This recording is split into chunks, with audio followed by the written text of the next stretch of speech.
Hello everyone, welcome to TCX again. So इस series में हम लोग यूपीपीएससी के पीवाईक्यूज को कवर कर रहे हैं। तो अभी तक हम लोगों ने 2024 से बैक में आते हुए 2019 तक के पेपर को कवर कर लिया है। इस वीडियो में हम लोग 2018 के पेपर को कवर करेंगे। ठीक है। इस वीडियो में 2018 के पेपर को कवर करेंगे और फिर सब्सिक्वेंटली जाते जाते हम लोग कम से कम 2010 तक कोशिश करेंगे कि 2010 तक हम लोग पेपर कवर कर लें। और ये पीवाईक्यू सीरीज में आप लोग जैसे नोट कर पा रहे होंगे, ये बहुत सारे क्वेश्चन एज इट इज भी रिपीट हो रहे हैं और कुछ कुछ तो इनडायरेक्टली भी रिपीट हो रहे हैं। और खासकर सस्टेनेबल डेवलपमेंट से तो एक अलग ऑब्सेशन लग रहा है मुझे यूपीपीएससी का।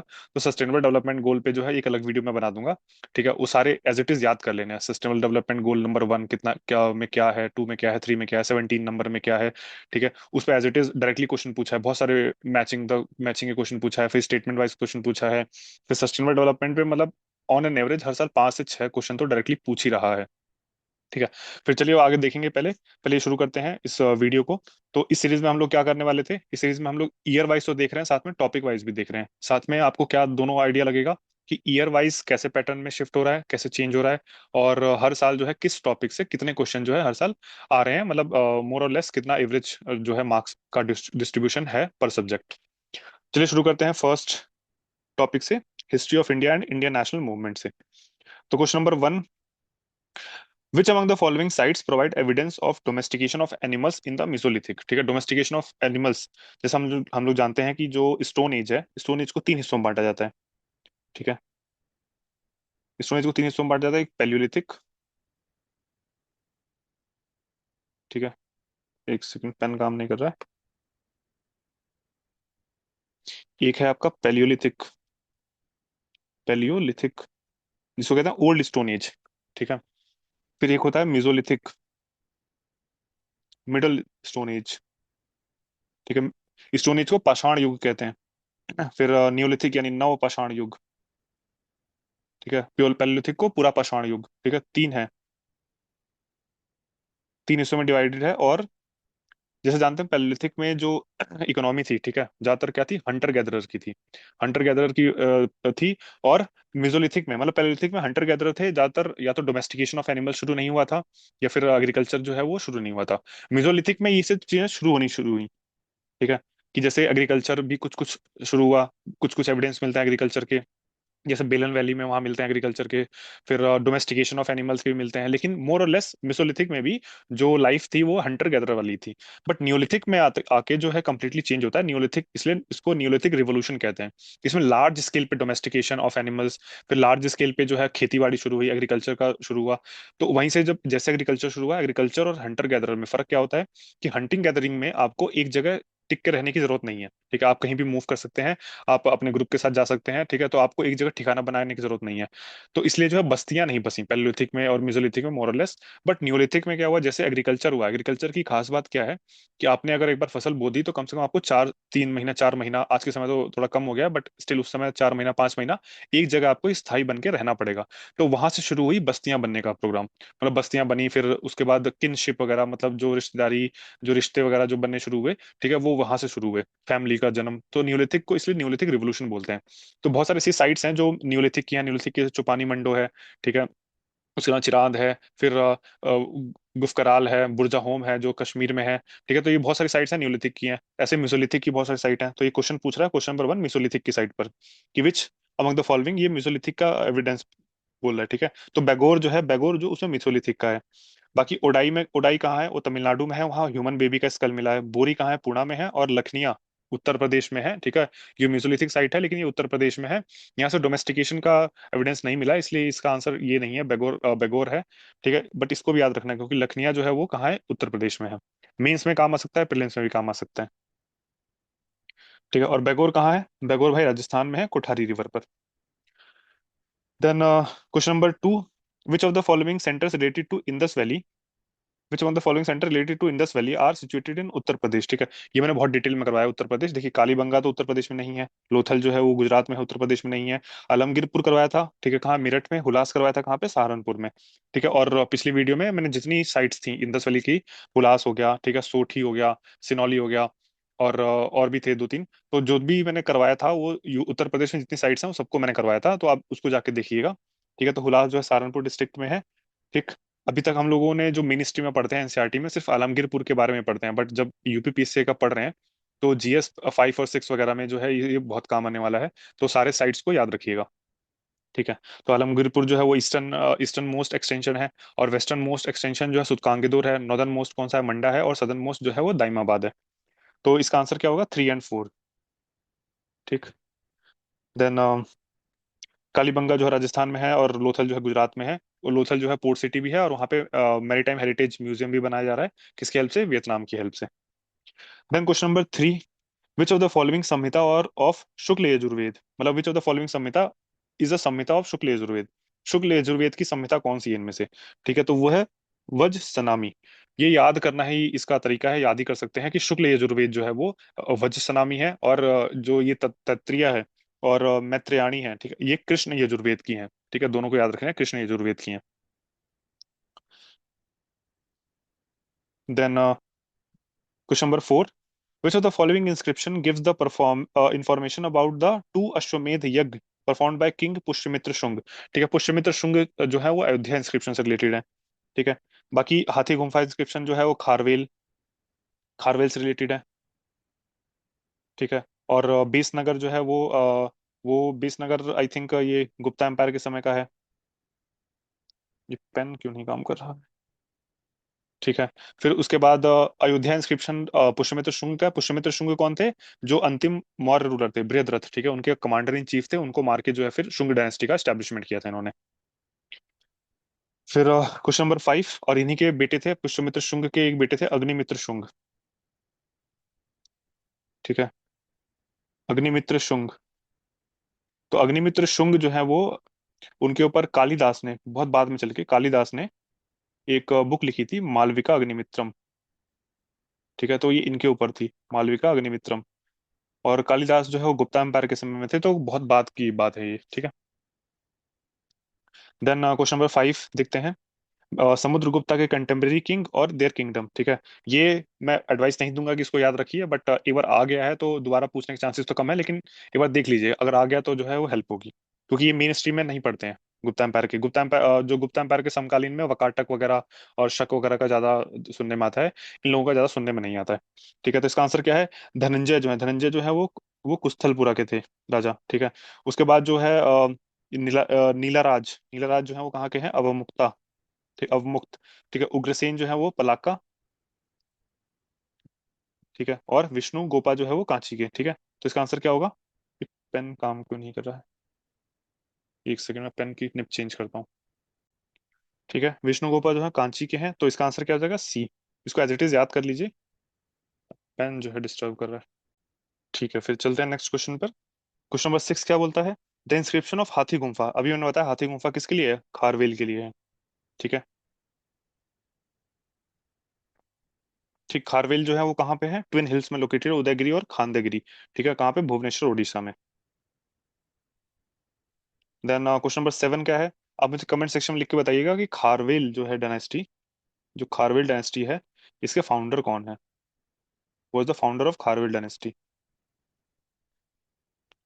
फिर which of the following institution belong to the foreign trade. अच्छा, जो श्रेणी नगरम ये जो होते थे, ये सारे जो गिल्ड थे, ये तो ट्रेड वगैरह में करते थे, लेकिन इसको याद करने का तरीका क्या है, एक नानदेसी नाम का जो गिल्ड था जो फॉरेन ट्रेड के लिए रिस्पॉन्सिबल था, तो ऐसे कर सकते हैं, नॉन देसी, देसी मतलब इंडिया के अंदर करने वाला वो होगा, और नॉन मतलब, हालांकि हालांकि एग्जैक्ट लिटरल मीनिंग ये नहीं है, बट इसलिए याद करने के लिए तरीका है कि नॉन देसी यानी नंदेसी जो है वो फॉरेन ट्रेड के लिए था। फिर क्वेश्चन नंबर 8 क्या है, असर्शन रीजन। असर्शन क्या है, Turkish invasion on India were successful, बिल्कुल हुए थे। ठीक है, तुर्किश इन्वेजन में कौन से थे, महमूद गजनवी थे, फिर मोहम्मद घोरी थे, ये सब तुर्किश इन्वेजन थे।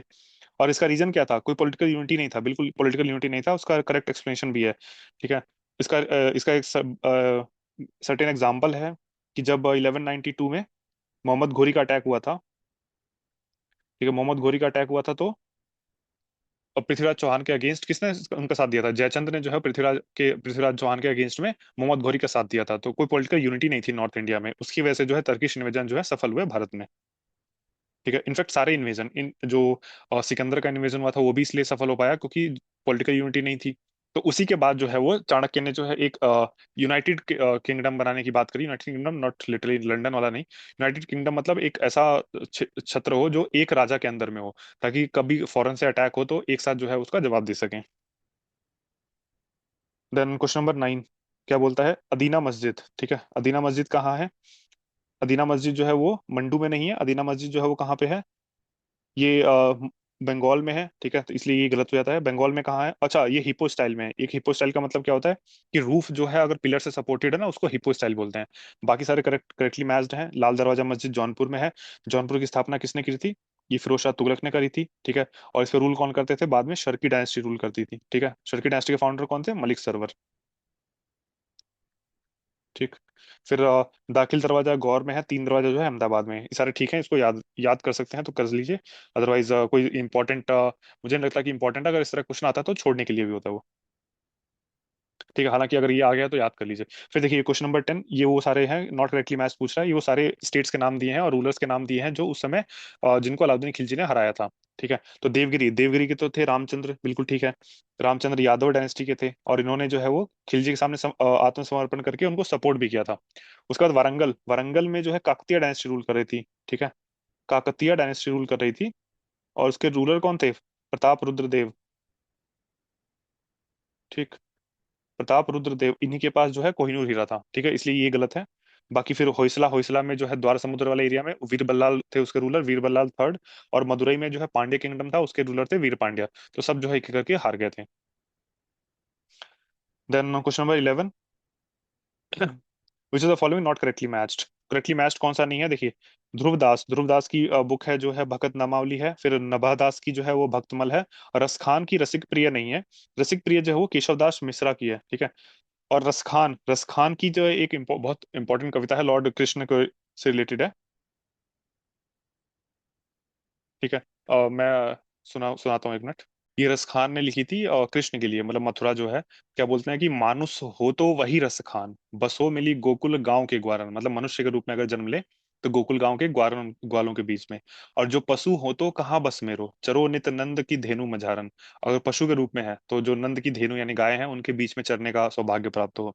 फिर पाहन हो तो वही गिरी को, जो धरियो कर छत्र पुरंदर धारण, मतलब अगर पत्थर बनूं तो उस पत्थर के रूप में बनूं, बन के आऊं जो कृष्ण ने जो है अपनी उंगली पे उठाया था। फिर जो खग हो तो बसेरो करो, मिली कलिंदी कूल कदम्ब की डार, मतलब जो कदम की डार के नीचे, जो पेड़ के नीचे कृष्ण भगवान बैठ के बांसुरी बजाते थे। तो अगर कोई पक्षी के रूप में जन्म ले तो उसी पे घोंसला बने। तो मतलब ये रसखान की कविता थी, कृष्ण को डेडिकेटेड। तो रसखान जो है वो कृष्ण कृष्ण के डेडिकेटेड थे। और रसिक प्रिय, रसिक प्रिय जो है वो केशवदास मिश्रा ने लिखी थी। फिर नेक्स्ट क्वेश्चन चलते हैं, क्वेश्चन नंबर 12 पे, कि असर्शन और रीजन की बात करता है कि ए many Sanskrit works on music were translated into Persian during the medieval period, ठीक है। ये तो जनरल स्टेटमेंट है। उसका एग्जांपल मैंने डाल दिया यहाँ पे, राग दर्पण को ट्रांसलेट किया गया था ड्यूरिंग फिरोज शाह तुगलक। फिर रीजन क्या दे रहा है? The early Chishti Sufis were fond of music assembly called समा, ठीक है, बिल्कुल। ये समा जो होता था वो म्यूजिक असेंबली होती थी। तो वैसे तो इस्लाम के अंदर जो है वो म्यूजिक वगैरह सब बैन है, बट सूफी संत जो थे, ठीक है, वो स्पेशली म्यूजिक को ट्रीट करते थे एज अ वे कि आप भगवान से कम्युनिकेट कर सकते हैं, ठीक है। तो वो समा कहलाता था वो। तो दोनों करेक्ट तो है लेकिन करेक्ट एक्सप्लेनेशन नहीं है ये, ठीक है। Then question number 13, the mosque of the Khairul Manzil opposite to the पुराना किला was constituted by whom, was constructed by whom, ठीक है। तो किसने किया था ये महामंगा ने, महामंगा ने कंस्ट्रक्ट किया था, ठीक है। महामंगा कौन थी? वो भी जो है वो one of the family member of the Akbar थी। बाकी और जो सलीमा सुल्तान, ये अकबर की वाइफ थी। जीजा अंगा, ठीक है, ये नर्स थी अकबर की। और हमीदा बानो बेगम, ठीक है, ये तो जो है हुमायूं की वाइफ थी, जिन्होंने हुमायूं टॉम की स्थापना की थी, मतलब बनवाया था। देन महामंगा का नाम तो जरूर सुना होगा अगर आपने कोई सीरियल वगैरह देखा होगा तो, अकबर से रिलेटेड। फिर क्वेश्चन नंबर 14 क्या बोलता है? द टर्म चकला, तो चकला क्या होता था? भाई देखो, सूबा और परगना के बीच का एक टर्म होता था, ठीक है, उसको कहते थे ये क्या नाम है, चकला। अच्छा, परगना जो है हम आज के समय समझते हैं कि डिस्ट्रिक्ट है, लेकिन उस समय क्या होता था, जैसे सेंटर में तो एक रूल है, उसके बाद होता था प्रोविंस, प्रोविंस को बोलते थे सूबा, ठीक है। उसके बाद होता था सरकार, ठीक है, SI लिख लीजिए या SE लिख लीजिए, दोनों नाम है, ठीक है। ये होता था आपका डिस्ट्रिक्ट, ठीक है। फिर परगना जो होता था ना, परगना, वो ब्लॉक जैसा कुछ कुछ होता था। जैसे आज के समय डिस्ट्रिक्ट के बाद क्या होता है? ब्लॉक होता है ना। उसके बाद फिर ब्लॉक के बाद फिर गांव, फिर उसके बाद विलेज वगैरह जो होते थे वो विलेज असेंबली होती थी, ठीक है। तो ये कुछ कुछ डिस्ट्रीब्यूशन था और ये 2021 में यूपीएससी में पूछा हुआ है, 2021 में ये कैसे अरेंज करने के लिए। तो सूबा के बाद सरकार, सरकार के बाद परगना, ठीक है। परगना के बीच में कोई वैसे तो नहीं होता आज के समय, लेकिन कुछ कुछ वैसा डिस्ट्रीब्यूशन बनाया गया था, कुछ कुछ वैसा अरेंजमेंट बनाया गया था कि डिस्ट्रिक्ट और ब्लॉक यानी सरकार और परगना के बीच में कुछ कुछ होता था, जो एग्जैक्टली सरकार जैसा तो नहीं होता था, ठीक है, लेकिन उसको बीच में कुछ बोलते थे ये, ठीक है। मतलब कुछ ग्रुप ऑफ ब्लॉक को बना दिया, जो वैसे तो डिस्ट्रिक्ट से छोटा है बट स्टिल जो है परगना से बड़ा है और डिस्ट्रिक्ट से छोटा होता था, तो वो कहता था चकला, मिडिवल इंडिया में। ठीक है, टेरिटोरियल यूनिट होता था ये। देन क्वेश्चन नंबर 15 क्या बोलता है, अरेंज द फॉलोइंग, इसको अरेंज करना है क्रोनोलॉजिकल ऑर्डर में। तो मोहम्मद शाह का जो है वो कौन थे, मोहम्मद शाह जो है फर्स्ट, वो औरंगजेब के बेटे थे, औरंगजेब के मरने के बाद रूल किया था उन्होंने 1707 से लेकर 1712 तक, ठीक है। उसके बाद जहांगीर शाह 1 साल के लिए थे, 1712 से 1713 तक, 13 तक थे। उसके बाद कौन आया, फारुखशियार आया 1713 से 1719 तक, फिर उसमें बीच में एक दो राजाओं को और बिठाया था, वो सैयद ब्रदर्स ने। लेकिन 1720 के बाद जो है वो मोहम्मद शाह रंगीला बैठ गए, 1720 से लेकर 1748 तक मोहम्मद शाह रंगीला। फिर 1748 से लेकर अहमद शाह, ये करीब 1754 के आसपास है आई थिंक ये, 1754-55 के अराउंड। फिर आलमगीर टू उसी के बाद थे, 1754 से लेकर 1759 वगैरह तक थे, ठीक है। उसके बाद फिर बहुत सारे राजाओं को बदली की थी वो मराठों ने, 1759 के आसपास शाहजहां थ्री को बिठाया था। फिर 1759-60 के आसपास जो है वो शाह आलम टू बैठते हैं, वो लंबे समय तक रूल करते हैं। शाह आलम टू का रूल था 1760 से लेकर करीब 1806 या 7 तक, ठीक है, मतलब करीब करीब 46 या 47 ईयर्स तक, ठीक है। बट वो पावरलेस थे ऑब्वियसली, जानते हैं, क्योंकि बेटर बक्सर में हार गए थे, उसके बाद जो है पेंशनर बन गए थे। फिर 1807 से लेकर 1837 के आसपास तक, 30 ईयर्स तक अकबर सेकंड थे, ठीक है। वो अकबर सेकंड का रूल था। फिर उसके बाद जानते हैं जो है बहादुर शाह जफर, वो कब से थे, वो थे आपके बहादुर शाह जफर आपके ये रियली सॉरी, एक मिनट, मोहम्मद शाह है ये मैं बहादुर शाह इनको समझ रहा हूँ, आई एम रियली सॉरी, अभी याद आया मेरे को। ये जो मोहम्मद शाह रंगीला की बात कर रहा हूँ मैं, ये वही है, आई एम रियली सॉरी। ये 1720 से लेकर 1748 तक थे, ठीक है। वो जो थे औरंगजेब के बेटे थे, मैं माफी चाहूंगा कंफ्यूज हो गया। औरंगजेब के बेटे जो है वो थे 1707 से लेकर 1712 तक थे, वो मोहम्मद शाह नहीं, वो बहादुर शाह फर्स्ट थे, ठीक है।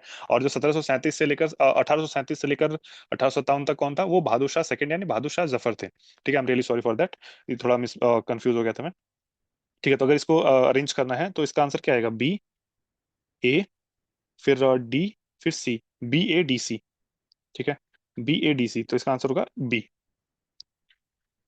फिर क्वेश्चन नंबर 16 जो है, Maratha claim of revenue for protection, ये किस नाम से होता था, चौथ बोलते थे इसको, ठीक है। और सरदेशमुखी उसी पे 10% और।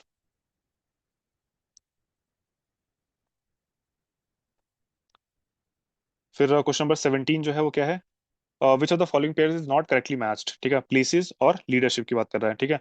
ये 1857 के समय की बात कर रहा है। तो लखनऊ में हम जानते हैं, बाकी सब नहीं पता हो, लेकिन लखनऊ में हम लोग जानते हैं, लखनऊ में कौन था, लखनऊ में भाई बेगम हजरत महल थी, ठीक है। तो इनको जरूर याद रखिएगा, बेगम हजरत महल। और लियाकत अली कहाँ के थे, लियाकत अली जो है वो इलाहाबाद में थे, ठीक। तो लियाकत अली जो है इलाहाबाद में, ठीक है।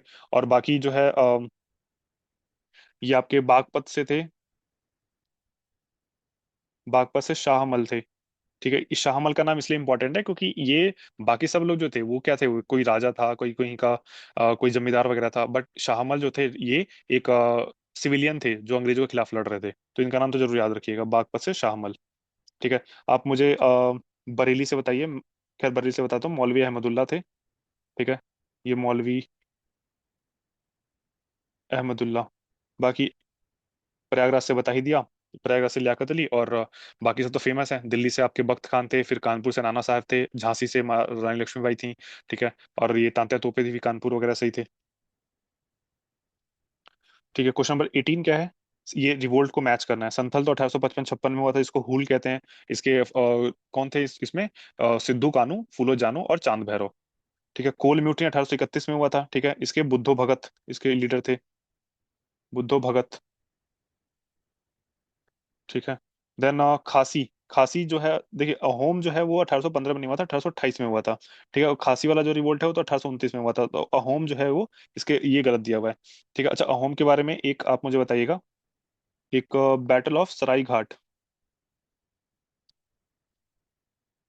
बैटल ऑफ सराय घाट 1671 में मुगलों और अहोम के बीच में लड़ी गई थी। तो इसका लीडर कौन था, सराय घाट में जो अहोम का लीडर था, बहुत फेमस पर्सनैलिटी है असम में, ठीक है, उनके बारे में लिखिएगा कमेंट सेक्शन में।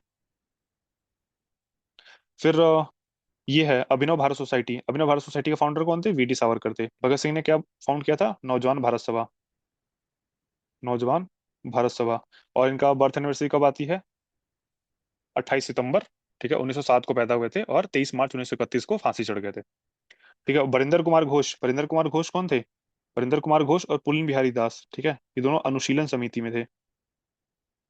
अनुशीलन समिति बंगाल के साइड में। और विनायक दामोदर सावरकर ने अभिनव भारत सोसाइटी तो बनाई थी, उसके साथ एक मित्र मेला भी चलाते थे। ठीक। फिर क्वेश्चन नंबर 20 क्या है? Who among the following governor generals ridiculed Congress as representing only microscopic minority of people. ठीक है। तो 1885 के आसपास में जब कांग्रेस बनी थी, ठीक है, तो उसमें लॉर्ड डफरिन, ठीक है, वो थे गवर्नर जनरल। ठीक है। तो उन्होंने उन्होंने 1887 में जो है बोला था ये, कि कांग्रेस जो है वो माइक्रोस्कोपिक माइनॉरिटी को दर्शाती है। क्यों? क्योंकि जो पहला सेशन हुआ था बॉम्बे में, उसमें सिर्फ 72 डेलीगेट्स आए थे। ठीक है। तो 72 डेलीगेट्स, इतनी बड़ी आबादी में सिर्फ 72 लोग, तो माइक्रोस्कोपिक माइनॉरिटी इसलिए बोला था उन्होंने। फिर देखिए क्वेश्चन नंबर 21, इसको भी फिर क्रोनोलॉजिकल ऑर्डर में लगाना है। ठीक है। तो इससे पहले मैं सारी चीजें बता देता हूँ कि एजुकेशन से रिलेटेड क्या क्या चीजें हुई थी भारत में। ठीक है। तो पहला, सबसे पहला था 1813 का चार्टर एक्ट। ठीक है। उसमें 1 लाख रुपए डेडिकेट किए गए थे। फिर 1835 में जो है मैकॉले मिनट, मैकॉले मिनट। फिर 1837-38 में के आसपास में एडम रिपोर्ट। ठीक है। एडम रिपोर्ट ये भी इंपॉर्टेंट है। देन उसके बाद जो है अगला आता है 1854 में, 1854 में आपका वुड्स डिस्पैच, वुड्स डिस्पैच। फिर 1882 हंटर कमीशन। ठीक है। देन उसके बाद जो है आपका 1904 रेले कमीशन, ये करजू भाई के समय में आया था। ठीक है। रेले कमीशन। देन 1917, ठीक है, ये आपका सैडलर कमीशन। तो आज के समय जो वो पढ़ते हैं हम लोग, और 10th के बाद 11 12 जो पढ़ते हैं, 10+2 वाला कॉन्सेप्ट, ठीक है, वो सैडलर कमीशन में आया था। उससे पहले 10th के बाद डायरेक्टली आप यूनिवर्सिटी में जाते थे, मतलब कॉलेज वगैरह में। बट उसके बाद सैडलर कमीशन ने ये बोला था कि नहीं, यूनिवर्सिटी में जाने से पहले आपको एक ट्रेनिंग करनी पड़ेगी प्री यूनिवर्सिटी लेवल की। इसलिए जो है 12th को इंटरमीडिएट बोलते हैं। इंटरमीडिएट मतलब बीच का, 10th और मतलब स्कूल और कॉलेज के बीच का पार्ट होता है, वो इंटरमीडिएट होता है। देन 1929, ठीक है, ये है आपका हार्टोग। ठीक है। हार्टोग कमेटी, ये सारी अंग्रेजों की थी। देन 1937 में एक आया था वर्धा स्कीम, ये कांग्रेस ने प्रेजेंट किया था। ठीक है। जाकिर हुसैन थे, उन्होंने प्रेजेंट किया था।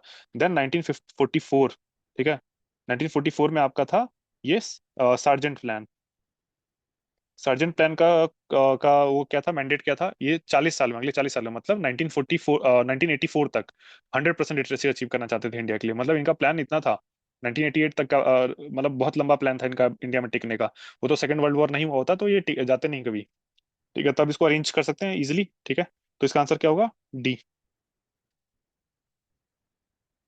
देन क्वेश्चन नंबर 22 क्या बोलता है? असर्शन रीजन, कि 1946 the Muslim league withdraw in acceptance of the cabinet mission plan. ठीक है। इट्स ठीक है, कैबिनेट मिशन प्लान को रिजेक्ट कर दिया था इन्होंने, क्योंकि कैबिनेट मिशन प्लान ने जो है वो पाकिस्तान बनाने की डिमांड को रिजेक्ट कर दिया था। ठीक है। तो इन्होंने भी उसे विड्रॉ कर लिया था अपना एक्सेप्टेंस। बट बाद में फिर भी जब इंतरिम गवर्नमेंट बनी तो 1946 में जो है इन्होंने ज्वाइन किया। ठीक है। उसमें लियाकत अली जो है वो, अच्छा ये लियाकत अली दूसरे हैं। जो अभी हमने देखा था वो लियाकत अली 1857 के, वो दूसरे थे। ये लियाकत अली मुस्लिम लीग के मेंबर थे। ठीक है। ये फिनांस मिनिस्टर बने थे। ठीक। तो दोनों ट्रू तो है, लेकिन करेक्ट एक्सप्लेनेशन नहीं है दूसरे का ये। Then question number 23। अच्छा ये देखिए, इसमें दो टेम्पल तो दिए हुए हैं चोला, चोला एम्पायर के समय जो बने थे, और दो टेम्पल दिए हुए हैं जो ये पल्लवा के हैं, पल्लवास के हैं। तो आपको अगर इतना आइडिया हो कि पल्लवास जो है वो पहले थे, चोलास जो है बाद में थे, तो बड़ा इजीली आप इसको कर सकते हैं। ठीक है। अगर पल्लवास पहले हैं तो यानी 3 4 पहले होगा और 1 2 बाद में होगा। 3 4 पहले, 1 2 बाद में। तो ये देखिए इसमें नहीं है। इसमें 3 तो है पहले लेकिन 4 बाद में है, तो ये भी नहीं होगा। ठीक है। इसमें 3 4 लास्ट में है, तो यहाँ देखिए 4 और 3 और फिर उसके बाद 1 2, तो इससे आंसर निकाल सकते हैं। बाकी अगर इसमें भी क्रोनोलॉजिकल ऑर्डर में लगाना तो सत पकौड़ा, सत पकौड़ा यानी 8, नाम से सब 7 है लेकिन 8 रथ टेम्पल थे इसके अंदर। ठीक है। और शोर टेम्पल महाबलीपुरम का नरसिम्हा वर्मन ने किया था।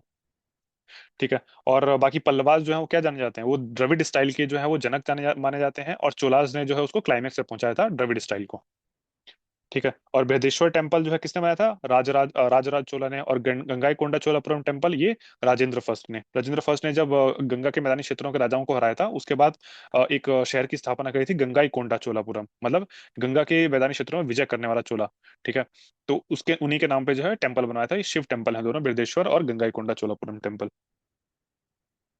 ठीक है, ये देखिए, शोर टेम्पल जो है नरसिम्हा वर्मन दे रहा है, और बृहदेश्वर बृहदेश्वर टेम्पल जो है राजराज, और गंगाईकोंडा चोलापुरम जो है वो ये Rajendra Chola. Then question number 24, in which of the following hills the world famous lord Venkateswara. ठीक है, लॉर्ड वेंकटेश्वर वैसे जो है कहाँ पे हैं आपके, ये शेषाचलम हिल रेंज में है। ठीक है, इनमें से किसी में नहीं है, तो ये गलत दिया था ये। फिर इंडिया एंड वर्ल्ड ज्योग्राफी पे आते हैं। क्वेश्चन नंबर 25 बोलता है स्टेट्स और हाईएस्ट पीक को मैच करना है। ठीक है, तो देखिए नंदा देवी जो है, नाम से पता लग रहा है कि केरला, नागालैंड और तमिलनाडु में तो नहीं होगा। ठीक है, तो उत्तराखंड में है नंदा देवी। ठीक है। फिर नागालैंड, ये देखिए अनायमुडी और डोडा बेटा, ये हम जानते हैं अनायमुडी और डोडा बेटा किसके पार्ट हैं, दोनों वो वेस्टर्न घाट्स के पार्ट हैं। ठीक है, तो नागालैंड में नहीं होगा, तो नागालैंड में क्या होगा, सारामती। ठीक है। फिर जो डोडा बेटा है, डोडा बेटा किसका हाईएस्ट पीक है, नीलगिरी का हाईएस्ट पीक है ये। ठीक है, नीलगिरी का हाईएस्ट पीक जो है कहाँ होगा, तमिलनाडु में होगा। पहले बी और सी के हिसाब से मैच कर देखते हैं, बी का 4, अच्छा एक ही आंसर निकल गया, बी का 4, तो ए का 3। यानी केरला में जो है आपका अनाईमुडी है। ठीक है, और तमिलनाडु में जो है वो डोडा बेटा है, नीलगिरी हिल्स की हाईएस्ट पीक है। और अनामुडी जो है वो अनामली हिल्स की है, यानी अनामली हिल्स की भी है, और साथ में वेस्टर्न घाट्स की भी हाईएस्ट पीक जो है अनामुडी है, वो केरला में है। देन देखिए यहाँ पे दिया हुआ है, अनामुडी जो है वो 2695 मीटर की है, वेस्टर्न घाट्स की हाईएस्ट पीक है। और डोडा बेटा जो है वो नीलगिरी की है। फिर सबसे लंबी कोस्ट लाइन ऑब्वियसली गुजरात की है, गुजरात का शेप देख के बताइएगा, उसमें ऐसे ऐसे टेढ़ा मेढ़ा है ना, तो इसलिए कोस्ट लाइन सबसे लंबी होती है। आंध्र प्रदेश पे सेकंड नंबर पे है। फिर उसके बाद क्वेश्चन नंबर 27, राजस्थान डेजर्ट और Thar desert is expansion of. ठीक है, ये देखिए एक्सपेंशन किस चीज का, प्लिस्टोसिन के रिसेंट डिपॉजिट का एक्सटेंशन है, लेकिन ये क्यों है, ठीक है, मैंने बहुत सर्च किया इसके बारे में, ज्यादा कुछ मिला नहीं, और एनसीईआरटी वगैरह में भी नहीं मिला। और आपको ज्यादा पढ़ना भी नहीं, ये जो एरा एपोक जो होते हैं ना, वो बहुत, ये तो बहुत ज्यादा वास्ट है। और कॉस्ट टू बेनिफिट रेशियो उनका बहुत कम है, मतलब हार्डली 3-4 साल में कभी एक आध क्वेश्चन आ गया, तो उसके लिए जो है इतना बड़ा जो है चीज याद करने की जरूरत नहीं है। ठीक है, उसको लीव कर सकते हैं। Question number 28, which of the following rivers of India does not originate from Western Ghat. ठीक है, वेस्टर्न घाट से कौन सी ओरिजिनेट नहीं होती, गोदावरी जानते हैं, गोदावरी कहाँ से होती है, ठीक है, नासिक से होती है ये। ठीक है। कावेरी, कावेरी भी वेस्टर्न घाट से होती है, ब्रह्मगिरी हिल से। और ताप्ती या तापी, ठीक है, ये कहाँ से होती है, ये आपका जो ये छोटा नागपुर प्लेटू वाला रीजन है वहां से होती है, और ये बह के कहाँ जाती है, ये वेस्ट में बह के जाती है। ठीक है, वेस्ट फ्लोइंग रिवर है, तो ये वेस्टर्न घाट से ओरिजिनेट नहीं होती है। ठीक है। बाकी कबम के बारे में दिया हुआ कुछ यहाँ पे, कबम जो है वो आदिलाबाद, हरिया हैदराबाद से, ठीक है, वो भी वेस्टर्न घाट से ओरिजिनेट होती है। फिर देखिए ताप्ती जो है वो सतपुरा रेंज में, इन सेंट्रल इंडिया। ठीक। देन क्वेश्चन नंबर 29, अच्छा आप मुझे एक कमेंट सेक्शन में लिख के बताइए कि only river which crosses tropic of tropic of cancer twice. ठीक है, कौन सी रिवर है, कमेंट सेक्शन में लिखिएगा।